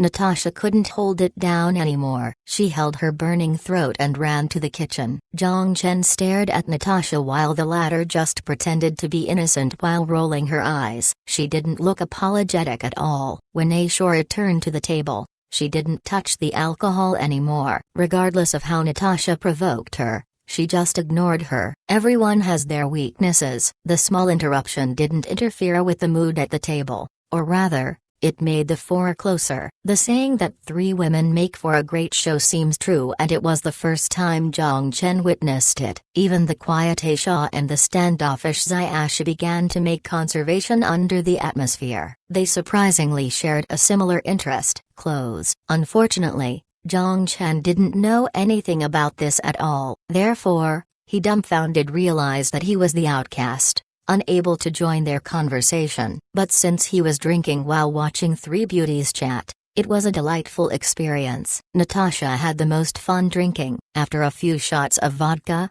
her golden hair got stuck to her forehead by the clear sweat drops. Her white shirt began to be stained and it revealed her bra underneath. Zhang Chen, who sat across from her, didn't know where he should focus his eyes. Zayasha's alcohol tolerance was only mediocre. After being drunk the last time at the company gathering, she decided to drink more cautiously. Whenever she drank, she at most limited herself to 3 drinks. But for some reason today, perhaps because of the atmosphere, or perhaps the alcohol Natasha raided out of Zhang Chen's fridge was all ridiculously expensive, she decided to have a few more drinks. Compared to the boldness of Natasha, Xiaoshu's gestures were decorated with the elegance of the Oriental beauty. The pupils intoxicated by the alcohol cast over a sparkling mist, and the blush on her face was redder. Even if she was still proper, she was charming. To be honest, looking at the three beauties in front of his eyes, Zhang Chen, who was somewhat drunk, almost couldn't contain himself. He just had to keep drinking shot by shot, but he didn't know if drinking now would be helpful. When the clock struck 12, no one had the energy left to sing Christmas songs. Finally, other than Aisha, the three all had their heads on the table. The girl helplessly sighed and cleaned up the mess by herself before moving Xiaoshu and Natasha to the guest rooms. It took Aisha quite an effort to move Natasha. When she was carrying her, Natasha kissed her. The shy girl instantly turned red and tossed Natasha on the bed. Infuriated, she then threw a blanket on her before escaping from the room. Zhang Chen was next. Aisha gently put him on her shoulder. She felt the warmth behind her bum and the warm breaths that whispered into her ear. Her face was even burning hotter than when she drank the alcohol. When they went upstairs, she didn't go to the bedroom. Instead, she directly went to the washroom at the end of the hall. Chapter 694. The $8 billion Christmas gift. When Zhang Chen and the girls were completely drunk, Wall Street across the planet was having a pleasant day. Investors all gathered inside the stock exchange. Excited smiles were the common theme on everyone's face. Needlessly to think, the happy people all received an early Christmas gift. They bought the stock of high-tech freshwater. While the phone could be used to track the real-time quotas of the stock market, the lucky ones all wanted to be at the scene to experience the exciting moment. Finally, in the investors' highly anticipated debut, the logo and the name of High-Tech Freshwater appeared on the big screen, signaling its listing. With B-City Consortium handling the initial public offering, High-Tech Freshwater's road to becoming public was far smoother than expected. With a total market cap of $7.14 billion, High-Tech Freshwater issued 50 million shares at $20 per share with a circulation market capitalization of $1 billion, accounting for 14% of the total share capital. At the opening moment, the volume actually turned empty for a second. Listing prices went all the way up. The stock price went up 2%, directly to $20.4, before high volumes appeared. Short-term shock adjustments and the difficult-to-suppress stock price began its ascension, which made many investors directly orgasm in excitement. Freshwater supply orders from Saudi totaling more than $400 million each year, as well as the ongoing freshwater supply negotiation in the UAE. Under such positive and favorable conditions, it would be hard for High-Tech Freshwater's stock price to be low. Because of Christmas Eve, the stock exchange, in accordance with 1 p.m. EST, closed 3 hours in advance. When investors were still struggling to get out of the stock exchange building, High-Tech Freshwater's price closed at $23.4. The first day gain of 17% was definitely a miracle in the history of the market. It must be mentioned that regardless of the color of the ups and downs or anything else, other than the Shanghai Stock Exchange, which was the most regulated in the world, any new issuance of shares would most likely experience a plunge. Other than the Shanghai market, this phenomenon was true across the globe, especially for Nasdaq. Think when CIC invested in Blackstone, think about the original Alibaba, and then think about the past few years if you bought Facebook, Zynga, or Groupon at the time of listing. The first 2 years you may have lost quite a bit. Market value exceeded $6 billion without suspense, then it exceeded the $8 billion mark, and moved toward $9 billion. To put it into another perspective, just as Aisha was helping Zhang Chen into the shower, his assets skyrocketed by more than $6 billion. However, it was not until the next morning, when Zhang Chen woke up from the gentleness and looked at his phone, did he learn this fact. Even if his assets exceeded $100 billion already, his eyebrows still twitched. No wonder so many Hua companies did everything to get into the Wall Street market. The money-making speed was ridiculous. After Christmas ends, Lunar New Year would be in another 1.5 months. The festive mood on the streets did not decline the slightest. Many shops chose to keep up the Christmas decorations until a few days before replacing them with blessing words and couplets of the Lunar New Year. This scene can be considered unique to Xin. This highlighted the cultural inclusiveness of this country. After Christmas, the immigration wave once again erupted in the country. Immigration was nothing new for this island of booming economic growth. The Han Cultural Circle and the loose government were particularly attractive to the Han people. As of December, the population of Xin had exceeded the 150,000 mark and had been moving toward 200,000 without losing momentum. Walking through Koro Island, it was impossible to link it with the small fishing village it was from 2 years ago. The only thing that surprised Zhang Chen was that the source of this wave of immigration was not from Han but from Europe, and among the immigrants, they were mostly Germans. Some time ago he was busy, so he didn't pay much attention to international news. It seemed that something big and unexpected happened somewhere he didn't know. After he phoned Zile, who is studying in Frankfurt, and after confirming the safety of both her brother and sister, Zhang Chen also asked about the situation in Frankfurt. According to Zile, since last year's attack, the patriotic souls finally woke up. Frankfurt went through a series of incidents, such as the early election which resulted in their leader's resignation and the New Choice Party taking power. The European Consortium also announced in November the founding of the Refugee Relief Foundation, which announced that it would properly settle its refugees by building hundreds of refugee camps in the forests south of the Alta region, in the far north of Norway, and in Finland. Of course, Norway and Finland will receive a sum of money every year as compensation, and the money will be paid by the relief fund. The refugee accommodation was not as smooth as imagined. No one was willing to be sent to cold forests. They would rather be on the streets. At least it was warmer on the streets. Incited by the extremists lurking among the refugees, the whole of Europe was now a mess. Protest, riot, resistance, and suppression. The only difference was that the EU's extremely united on this issue, a rare sight. When Zhang Chen heard the news, he just shook his head. Fortunately, standing on the divergent point of history, Rothschild once made a move. The situation reminded him of the party he hosted on Hot Spring Island. Carmen Rothschild, unfortunately, was absent due to conflicting schedules. However, he sent his butler with a gift of apology. Now looking back, he was indeed plotting some event. But even if Zhang Chen knew this, he didn't have the interest to be bothered by the chaos on the other side of the planet. BHP Group's minerals were all overseas. No matter how chaotic Europe was, the cooperation with future mining would not be affected. And from a sole interest point of view, this immigration wave was still favorable for Xin. In particular, most immigrants from Germany have a relatively high level of education and would fill the country's demand for teachers, doctors, and senior workers. The only problematic element was that the influx of a large number of immigrants and tourists led to an increasing crowdedness of Panu Islands.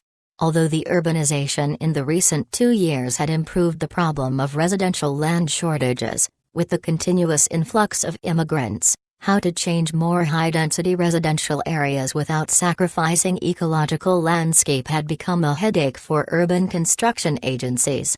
Currently, at the instigation of Zhang Chen, the presidential palace had temporarily tightened its immigration policy. Zhang Yaping stood in front of the media and promised to those who submitted immigration applications that they would relax immigration policies and the issuance of labor visas after the completion of Benglai. Chapter 695, Too Obvious. Zhang Chen has never been someone that treated other unfairly. He at most is someone without boundaries at times. At least he thought of himself this way all along. He spent a happy Christmas Eve and Christmas with Aisha. Then, on the night of Christmas Eve, he returned to the apocalypse with Aisha's handmade fruit pudding and turkey. Even with the unbelievable amount of wealth, he had never forgotten this mansion. His subordinates once proposed to rebuild this mansion since the building had been bathed in the nuclear explosion. However, even if the radioactive dust had been cleared, the cracks on the walls were still hard to cover up. However,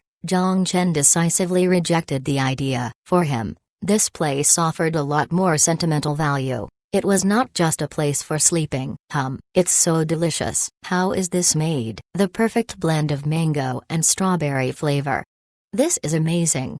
The little hand held the fork and her white hair shook. Lin Lin's red and black eyes were filled with happiness. You're only eating a pudding, no need to act like you're orgasming. But from the scene, both Lin and Ting Ting in her body appreciated Aisha's cooking skills. Brother Zhang Chen. Pulling on Zhang Chen's clothing, Yao Yao timidly said, "What's wrong?"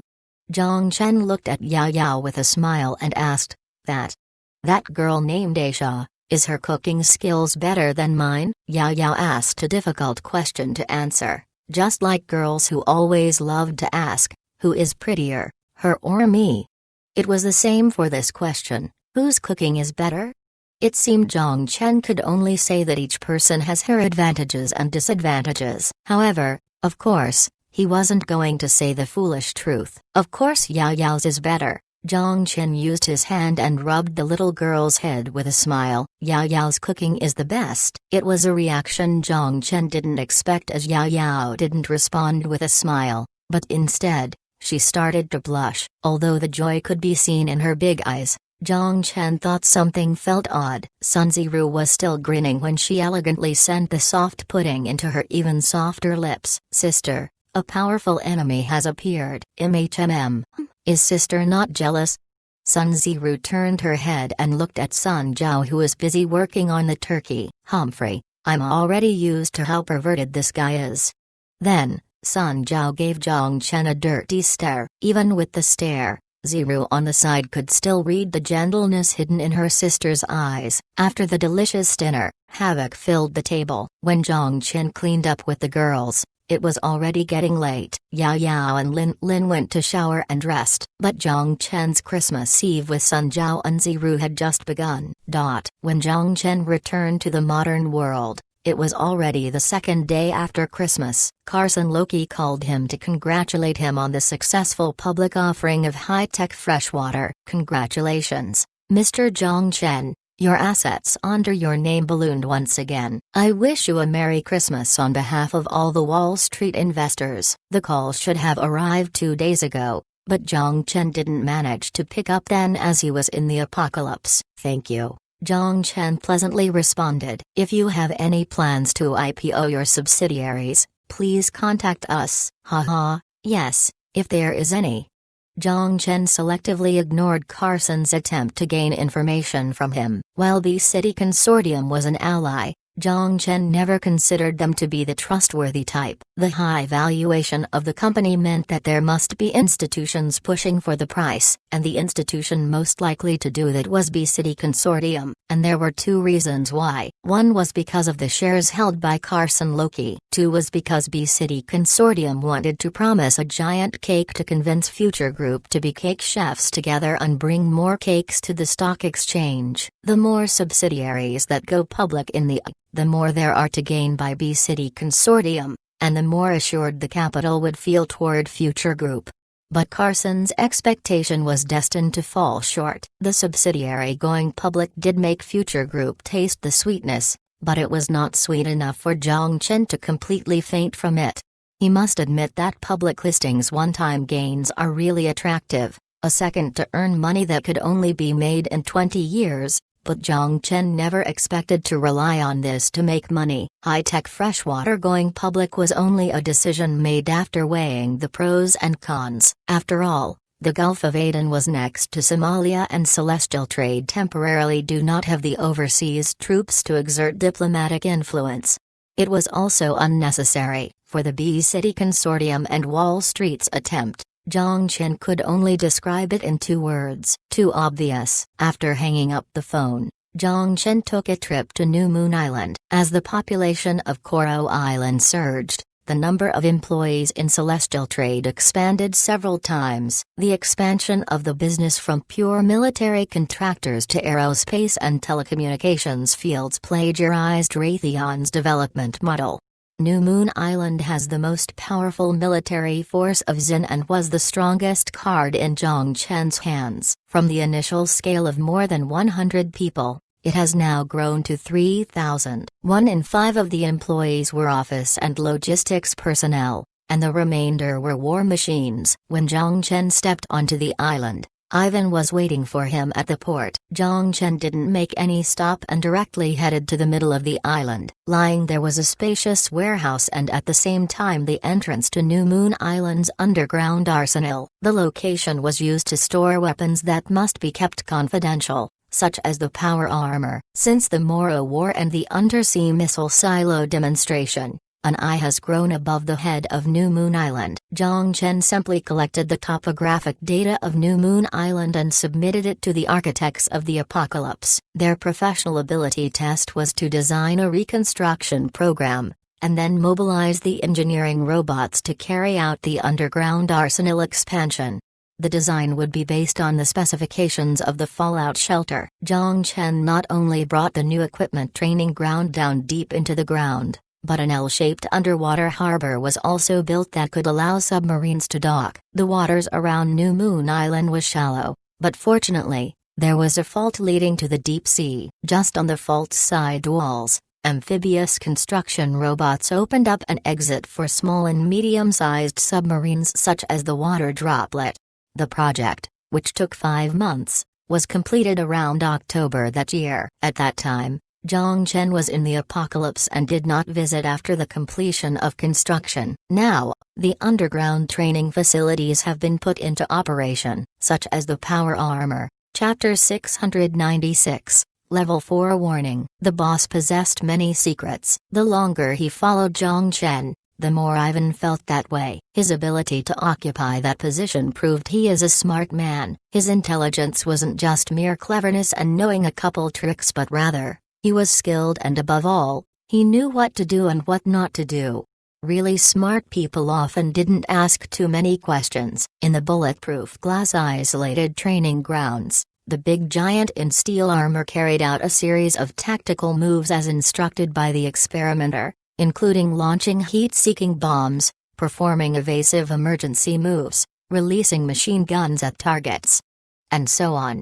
The elites of Celestial Trade were qualified as pilots of the power armor. Their loyalty and combat effectiveness had to go through rigorous assessment procedures. When Zhang Chen saw the giant on the training grounds shredding a Hummer with its hands, he nodded with satisfaction. It's almost a war machine. No matter how many times I look at it, the T3's combat power is so astonishing, Ivan exclaimed. It's a war machine. Zhang Chen watched the giant withstood the explosion of the RPG with its front-mounted armor. He narrowed his eyes and spoke with a smile. It has high mobility, high defense, and the ability to cross the nuclear radiation zone. In infantry warfare, this type of individual armor has almost no opponent. How many people in the force have received power armor training? A total of 20 people. Not enough.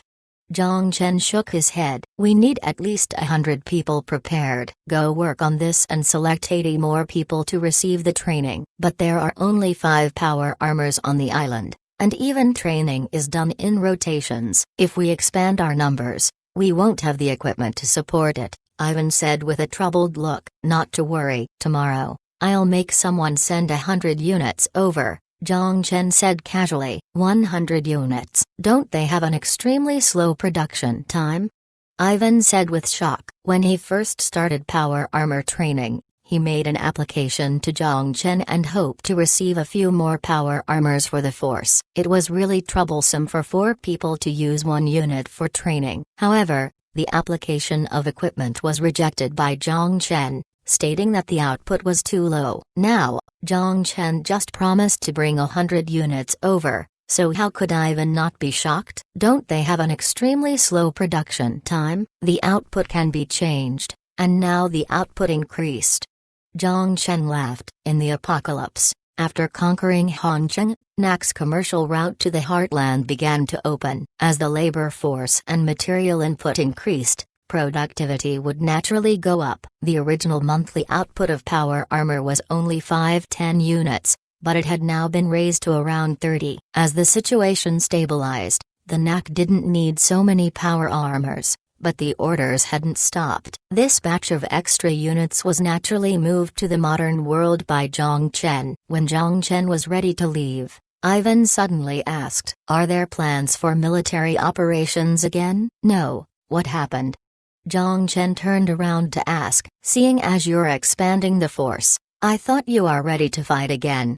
Ivan laughed. "They are produced just in case for unexpected times." Before he could finish his sentence, an alarm began to ring in the arsenal. Soldiers on duty raced out from the barracks, kinetic skeletons were put on, and they gathered in an open space. Zhang Chen looked at Ivan. Looking in the direction of the alarm, Ivan's eyes turned sharp. "Level 4 warning. Let me go see what happened." He didn't show the slightest complacency even with the lowest level alarm. "I'll go too." Since Zhang Chen had nothing to do, he followed behind Ivan to the direction of the open ground. The alarm didn't disrupt the order of the facility. Aside from the 20 soldiers gathered together, everyone continued with their routines. Only Level 1 warnings signaling war required the mobilization of all combat units. This Level 4 warning was nothing more than the discovery of smuggling ships on the radar or the discovery of rescue signals within controlled water. Only the on-duty Rapid Response Force would be mobilized. Following Ivan into the command center,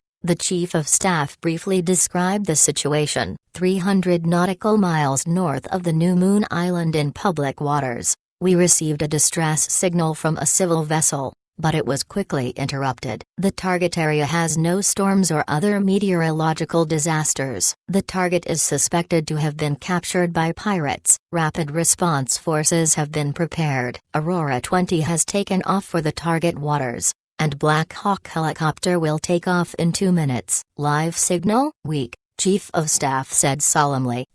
Luxury and comfort. This was the Royal Caribbean cruise. For a $10,000 ticket from Sri Lanka, they would go across the Bay of Bengal, float across the Strait of Malacca, dock in Kuala Lumpur and Singapore before eventually sailing to Shanghai. Passengers were the rich and famous as well as elites from all walks of life. After all, the people who could afford the cost had to be middle class at least. In the corner of the cruise ship, 2 men sat at a beach table. From the arrogant look on his face, a man in a suit seemed to be powerful. Behind him were 2 bodyguards standing still wearing sunglasses. The person sitting opposite him was a bit strange, not because of the lack of bodyguards, but due to the felt hat on his head. The hat looked obtrusive no matter the angle. The male in the suit frowned and thought in his mind, "Mr. Zhutanyu, thank you for your appointment. I'm Tanaka Yoshinobu. This is my business card."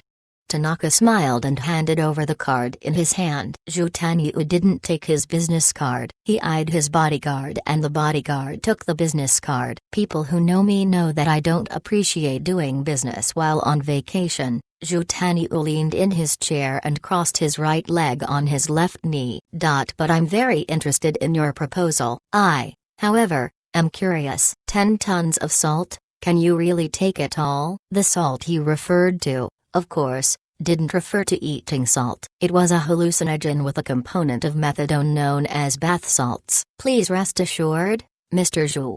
Tanaka smiled. "We recently received a donation and we have ample money on hand." Zhu glanced at him, then he habitually swept around his surroundings. He wasn't interested in the donation of Tanaka mentioned, nor was not he interested in knowing where he was selling it to. Of course, if it was shipped to Yodo, he would consider giving him a discount. The rule on the streets is money in one hand, goods in the other. You can determine the location of trade, but it must be within Ethiopian borders. Zhutanyu leaned in his chair while twisting the ring on his thumb.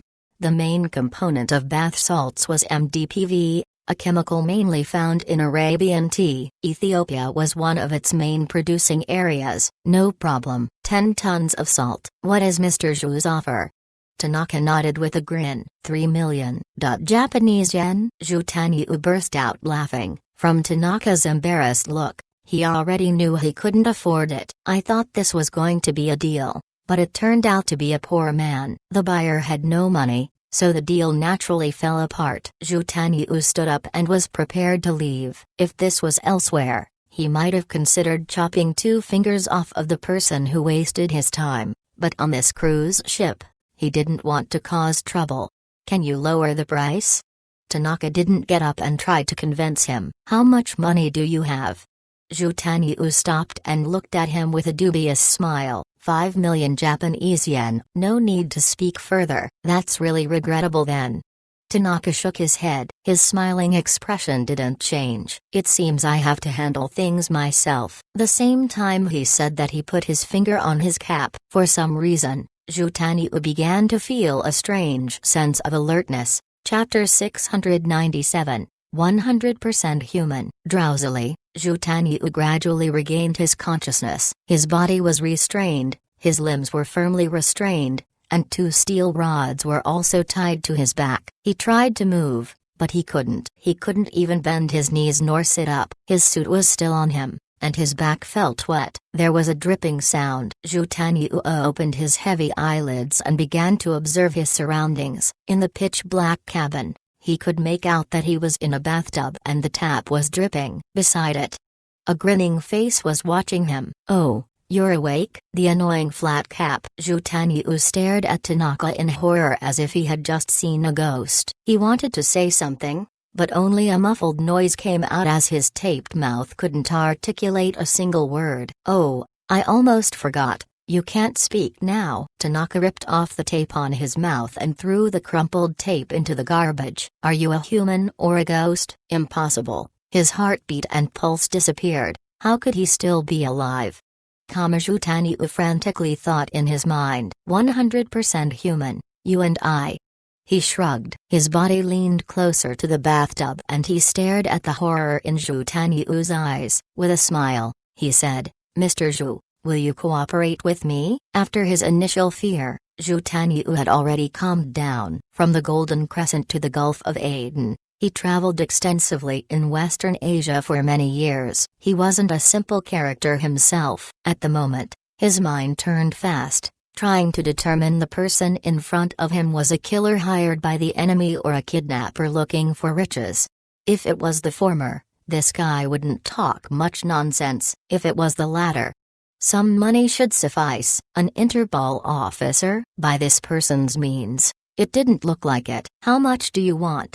Zhu Tanyu slowly said. "I don't want money, I only need 10 tons of salt." Tanaka smiled and shook his head, extending a finger. "You let me go and I'll give it to you." When Tanaka heard Zhu Tanyu's words, it seemed like he heard a funny joke and he began to chuckle. On his face flashed a hint of irritation as Zhu Tanyu fiercely said, "You don't believe me? When I say it, I mean it. I never broke a promise. I never trust anyone." Tanaka laughed. "Then you tell me what to do. Even though you want the salt, I can't make it magically appear. It's easy. Tell me where your tea garden and chemical plants are and I'll get it myself." Zhu Tanyu looked at Tanaka as if he was watching an insane lunatic. His salt factory was located on the border between Somalia and Ethiopia. Not only were hundreds of armed personnel stationed there, but the place was protected by local militants. Even the Marines wouldn't dare to enter the tea plantation and drug factory without extensive planning. However, the confidence in Tanaka's eyes made him feel a little puzzled. "What, Mr. Zhu isn't willing?" Tanaka grinned as he asked. Zhu Tanyu didn't speak and hesitated in his mind. Tanaka smiled and didn't speak. He stretched out his hand and opened the tap above Zhu Tanyu's head. Splash! The original dripping of water droplets instantly turned into a water column. The water level in the bathtub began to rise, and Zhu Tanyu's originally calm eyes finally panicked. When the cold sensation touched his ear, his calm face completely collapsed. I'll tell you, turn off the water." Zhu Tanyu shouted and desperately tried to raise his chin while using the corner of his eyes to look at the clear surface of the water. The pouring water column stopped and returned to slowly falling water droplets. Tanaka smiled and looked at him. "You can start." The ticking sound of water was like the sound of a clock, beating a horrifying rhythm. "Fu Kei, if you want to die, I'll help you." Zhu Shen's eyes turned sharp. "If I tell you, Will you let me go? Tanaka reached for the tap. Don't, I'll tell you. The tea plantation is in the mountainous area south of Kraft in Ethiopia. Go 10 kilometers further to the disputed Ethiopian border and go to the area controlled by the Hooter local warlords. If you ask the locals for Mr. Zhu's salt plant, the locals will take you there. I need a specific location.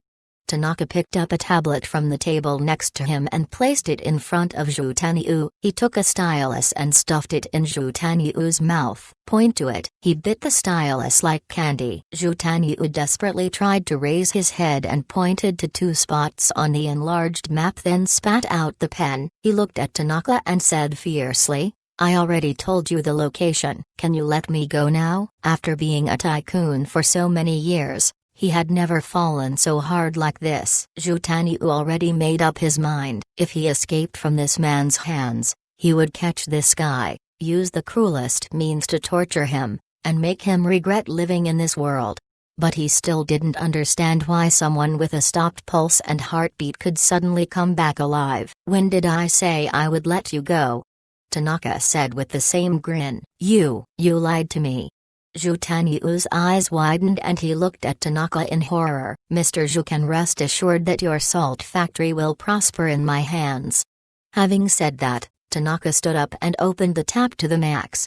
Splash. No, I beg you, please don't kill me. I have 200 million USD in my Swiss bank account. I'll give everything to you. If I die, you won't get this money. The sound reverberated in the empty cabin. But Tanaka didn't show any signs of turning back. It was as if Zhu Taniu didn't offer 200 million USD but 200 million sheets of toilet paper. As he cried in despair, the door of the cabin was slammed shut. Zhu Taniu desperately lifted his chin, trying to prevent the water from covering his face, but his angled nose made the water rush into his nostrils and almost choked him.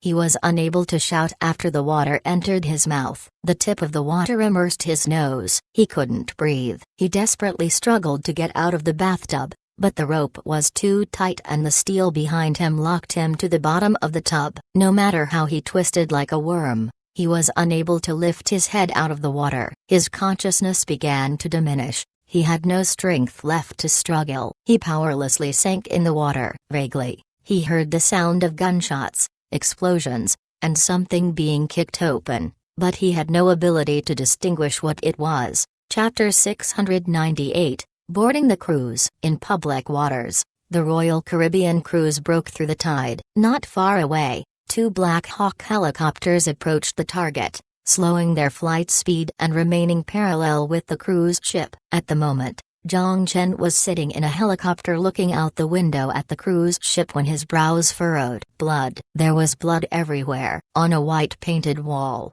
the vivid red was so obvious. Looking around, he saw that all the waiters and visitors, aside from the living dead, were all dead. City K. God. A droplet of sweat rolled down Ivan's forehead. He opened his mouth, clearly uncomfortable. Even though he was used to hell from the civil war in Vite, he couldn't remain indifferent to what was going on. Even though he had been to City K, the soldiers seated in the helicopter all had stunned expressions.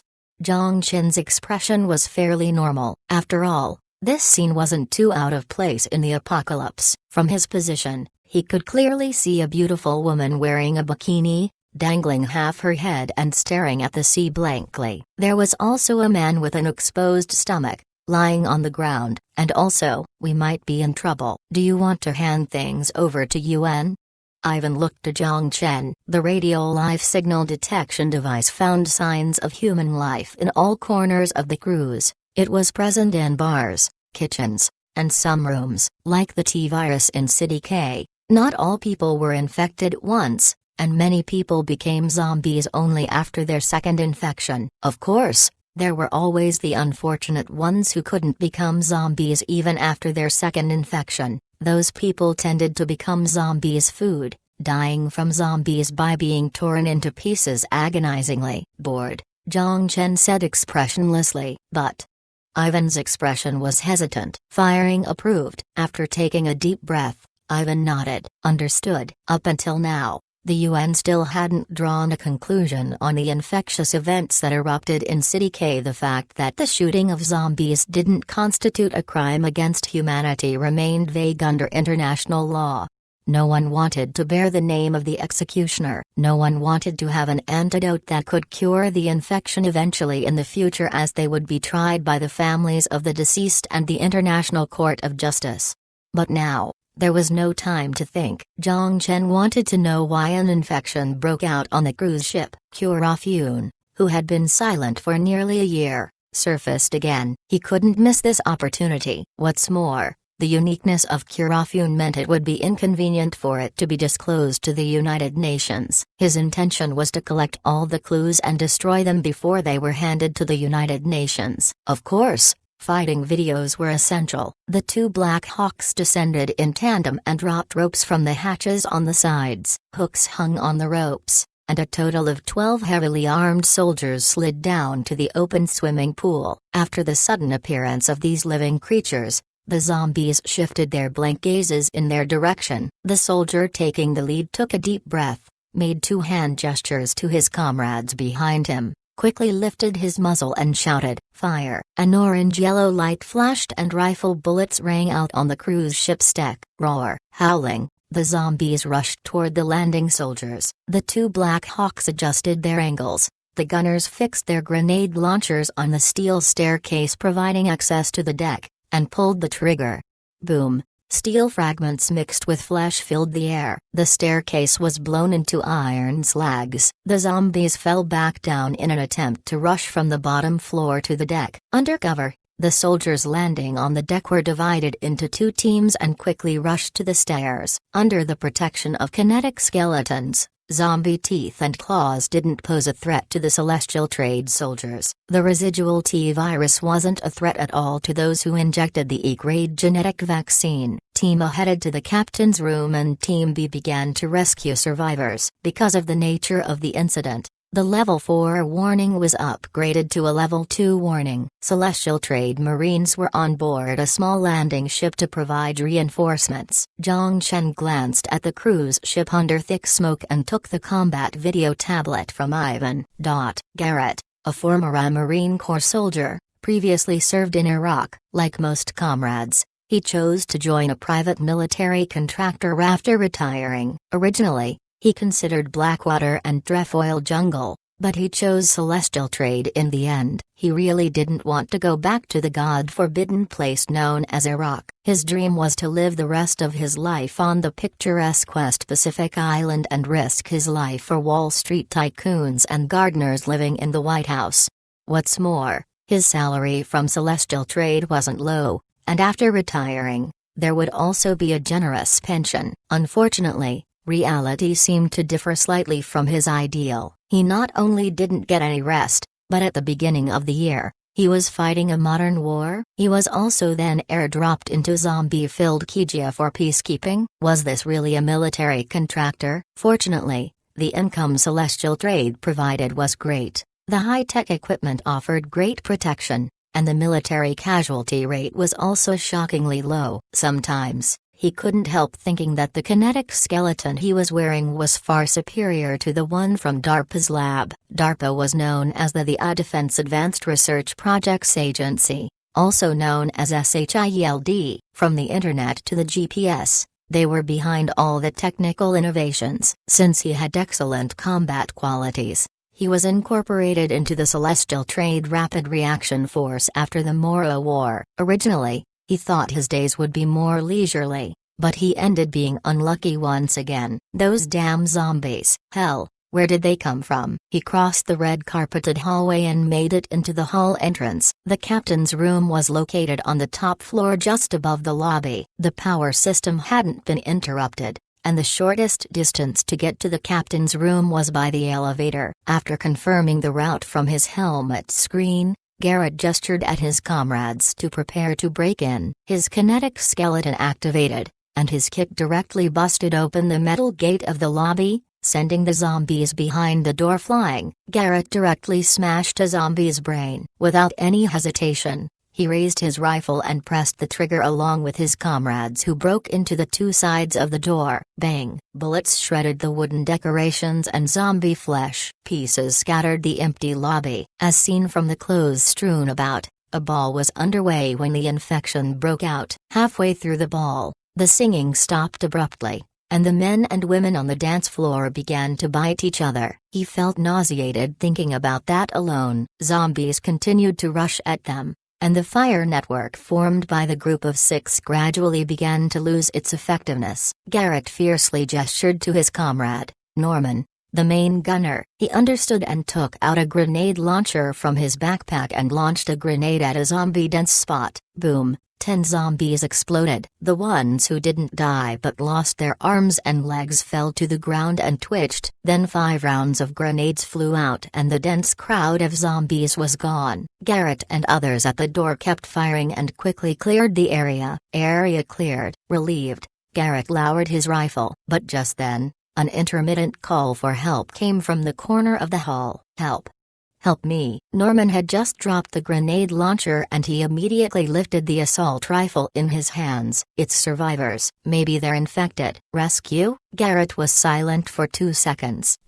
Is the battle recorder open? It's open. Let's rescue. I'll go. Garrett signaled his comrades to remain cautious, then he lowered his muzzle, wary of the undead zombies. As it turned out, his instincts were correct. As he crossed the room, a hand dangled on the ground, and a creeping zombie suddenly awakened and bit his leg. Garrett reacted quickly, lifting his right foot directly over the blood-stained mouth. He then stepped on its face and smushed it into ketchup. As he watched the red and white mixture, Garrett's eyebrows twitched. Beautiful stomp.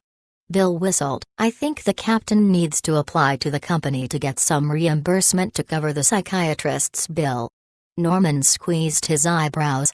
Shut up. Garrett kicked that corpse while cursing, suppressing the strong discomfort in his mind. He jogged toward the direction of the person seeking help. Okay, you'll be fine. He flipped over a table fallen in the corner, and Garrett's expression suddenly froze. It was a body that obviously didn't belong to a living person and a cell phone stuck behind the long table with C4S. It wasn't a call for help, it was a recorded message. Lie down. As he roared, he jumped to the ground. At the same time, he felt a hot air wave smashing into his back.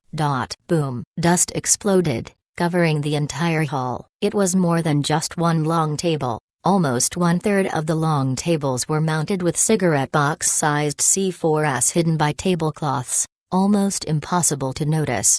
The bombs were hidden earlier, originally intended to be used for retreat by Tanaka. He didn't expect Celestial Trade to actually receive the cruise ship's distress signal and quickly dispatch a rescue force. He thought, at best, he would encounter Country F's coastal guards, standing on the floor just above the hall. Tanaka shook his head, throwing away the detonator. A rare smile-less expression appeared on his face. After a while, he looked at the dust downstairs and said to himself, I thought I could take at least 2 with me, but I didn't even manage to take one. He threw the rifle down to the dance floor, pulled a lighter from his pocket, and lit himself a cigarette. He blew out a smoke ring and sighed. Another waste of life. The cigarette slipped to the ground. The flames suddenly rose, and instantly ignited the floor covered with gasoline. The burning flames reached his pants. With a smile, Tanaka removed his flat cap and was incinerated in the rising flames.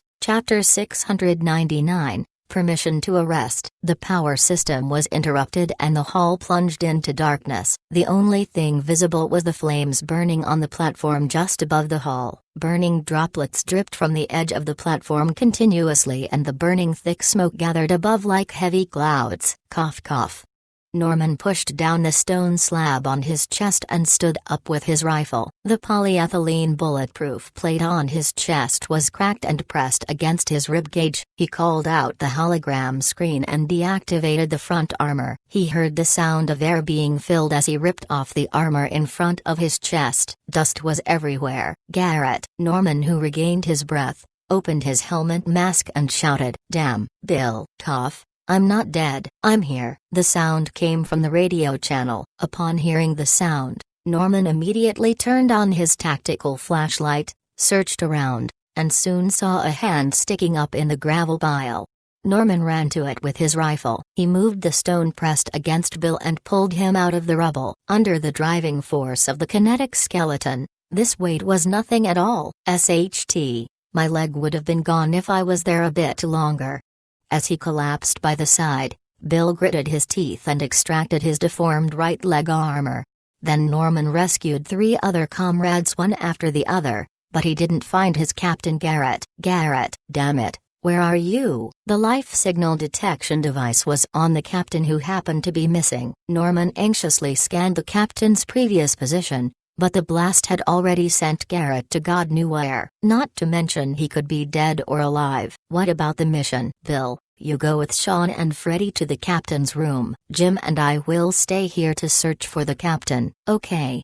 Bill nodded and gestured to his comrades. Wait, what happened? Be careful.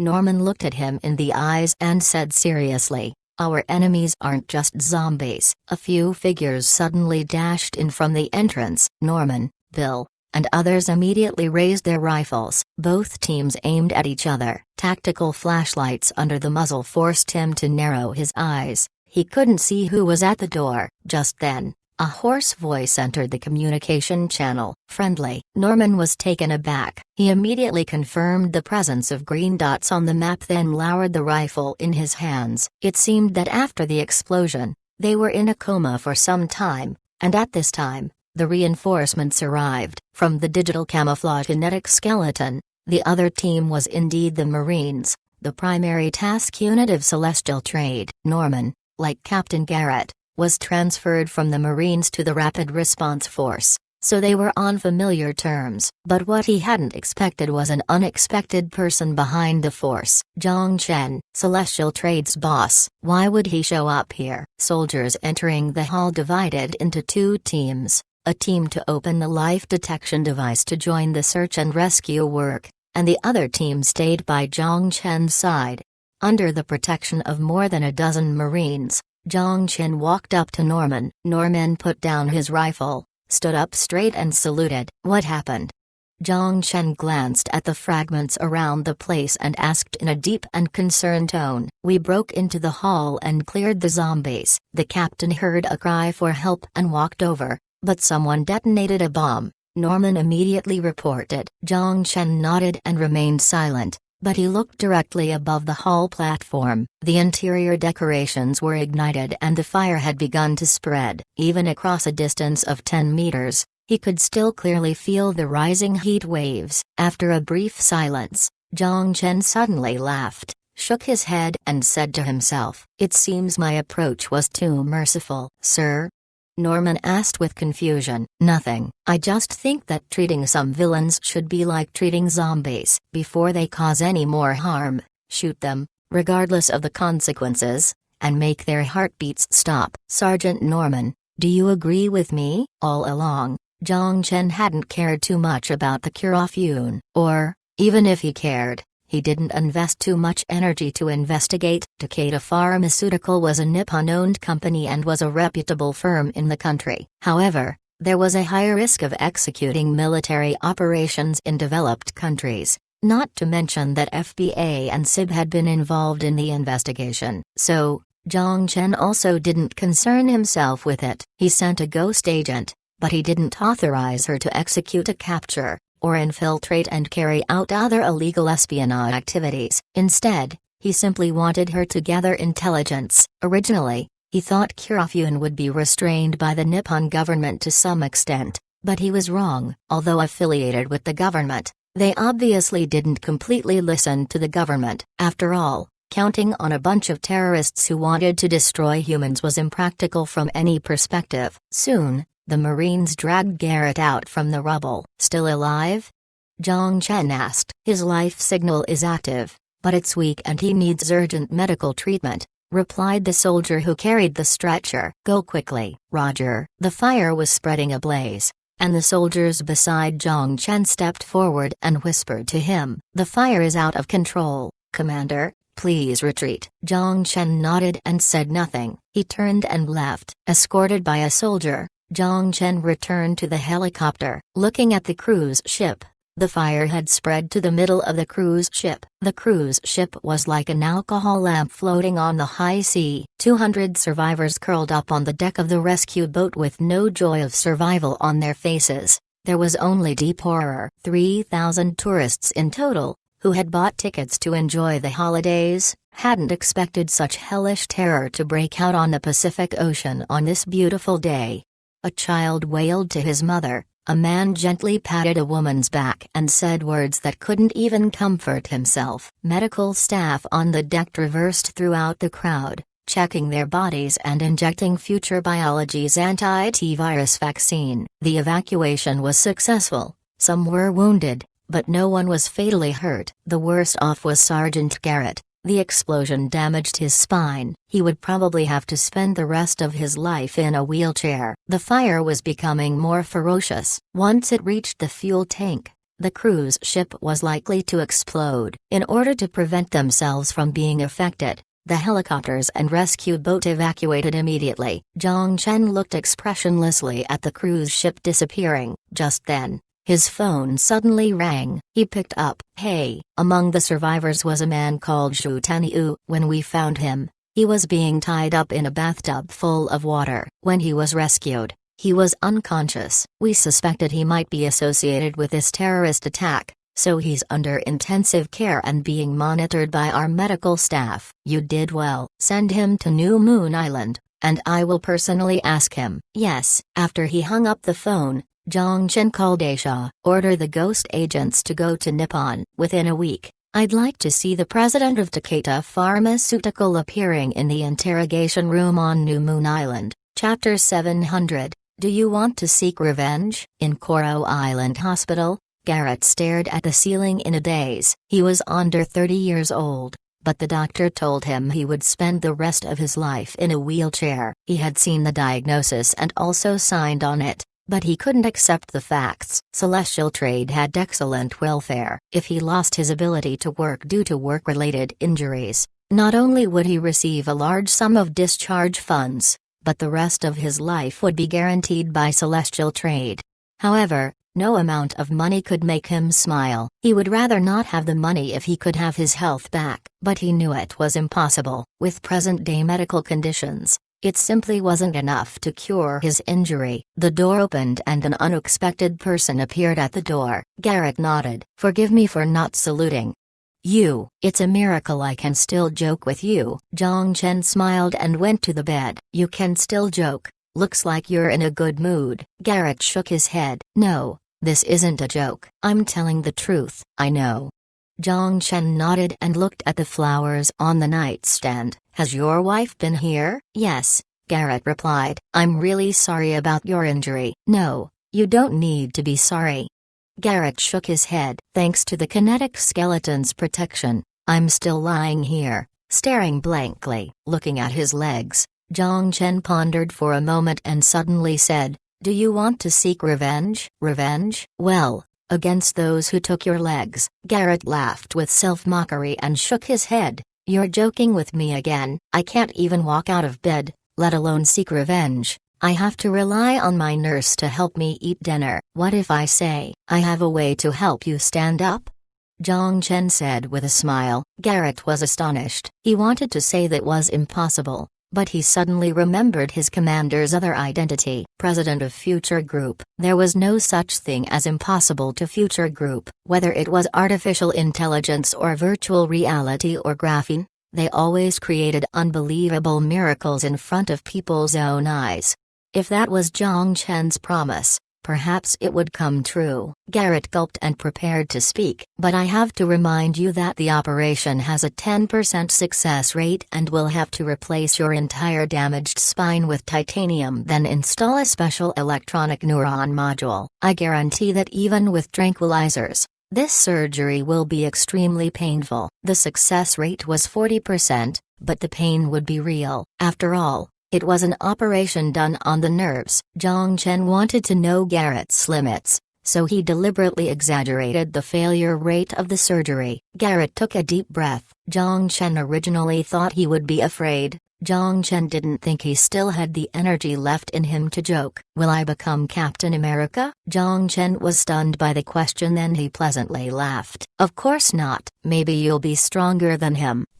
Garrett agreed to surgery, which was also expected by Zhang Chen. After the conversation, he signed a confidentiality agreement. For whatever reason, the contents of the surgery couldn't be divulged, and the ability mustn't be used for unlawful conduct. The order of the organization had to be obeyed unconditionally, and so on. The doctor would implant a slavery chip in his spine at the time of the operation. If he was guilty of betrayal, the slavery chip would blow up his spine's main control system and change him back into a crippled person. After the agreement was signed, he would be scheduled to be discharged and transferred to the New Moon Island underground facility, where the surgeon responsible for the enslaved chip implementation would undertake the spinal nerve replacement surgery.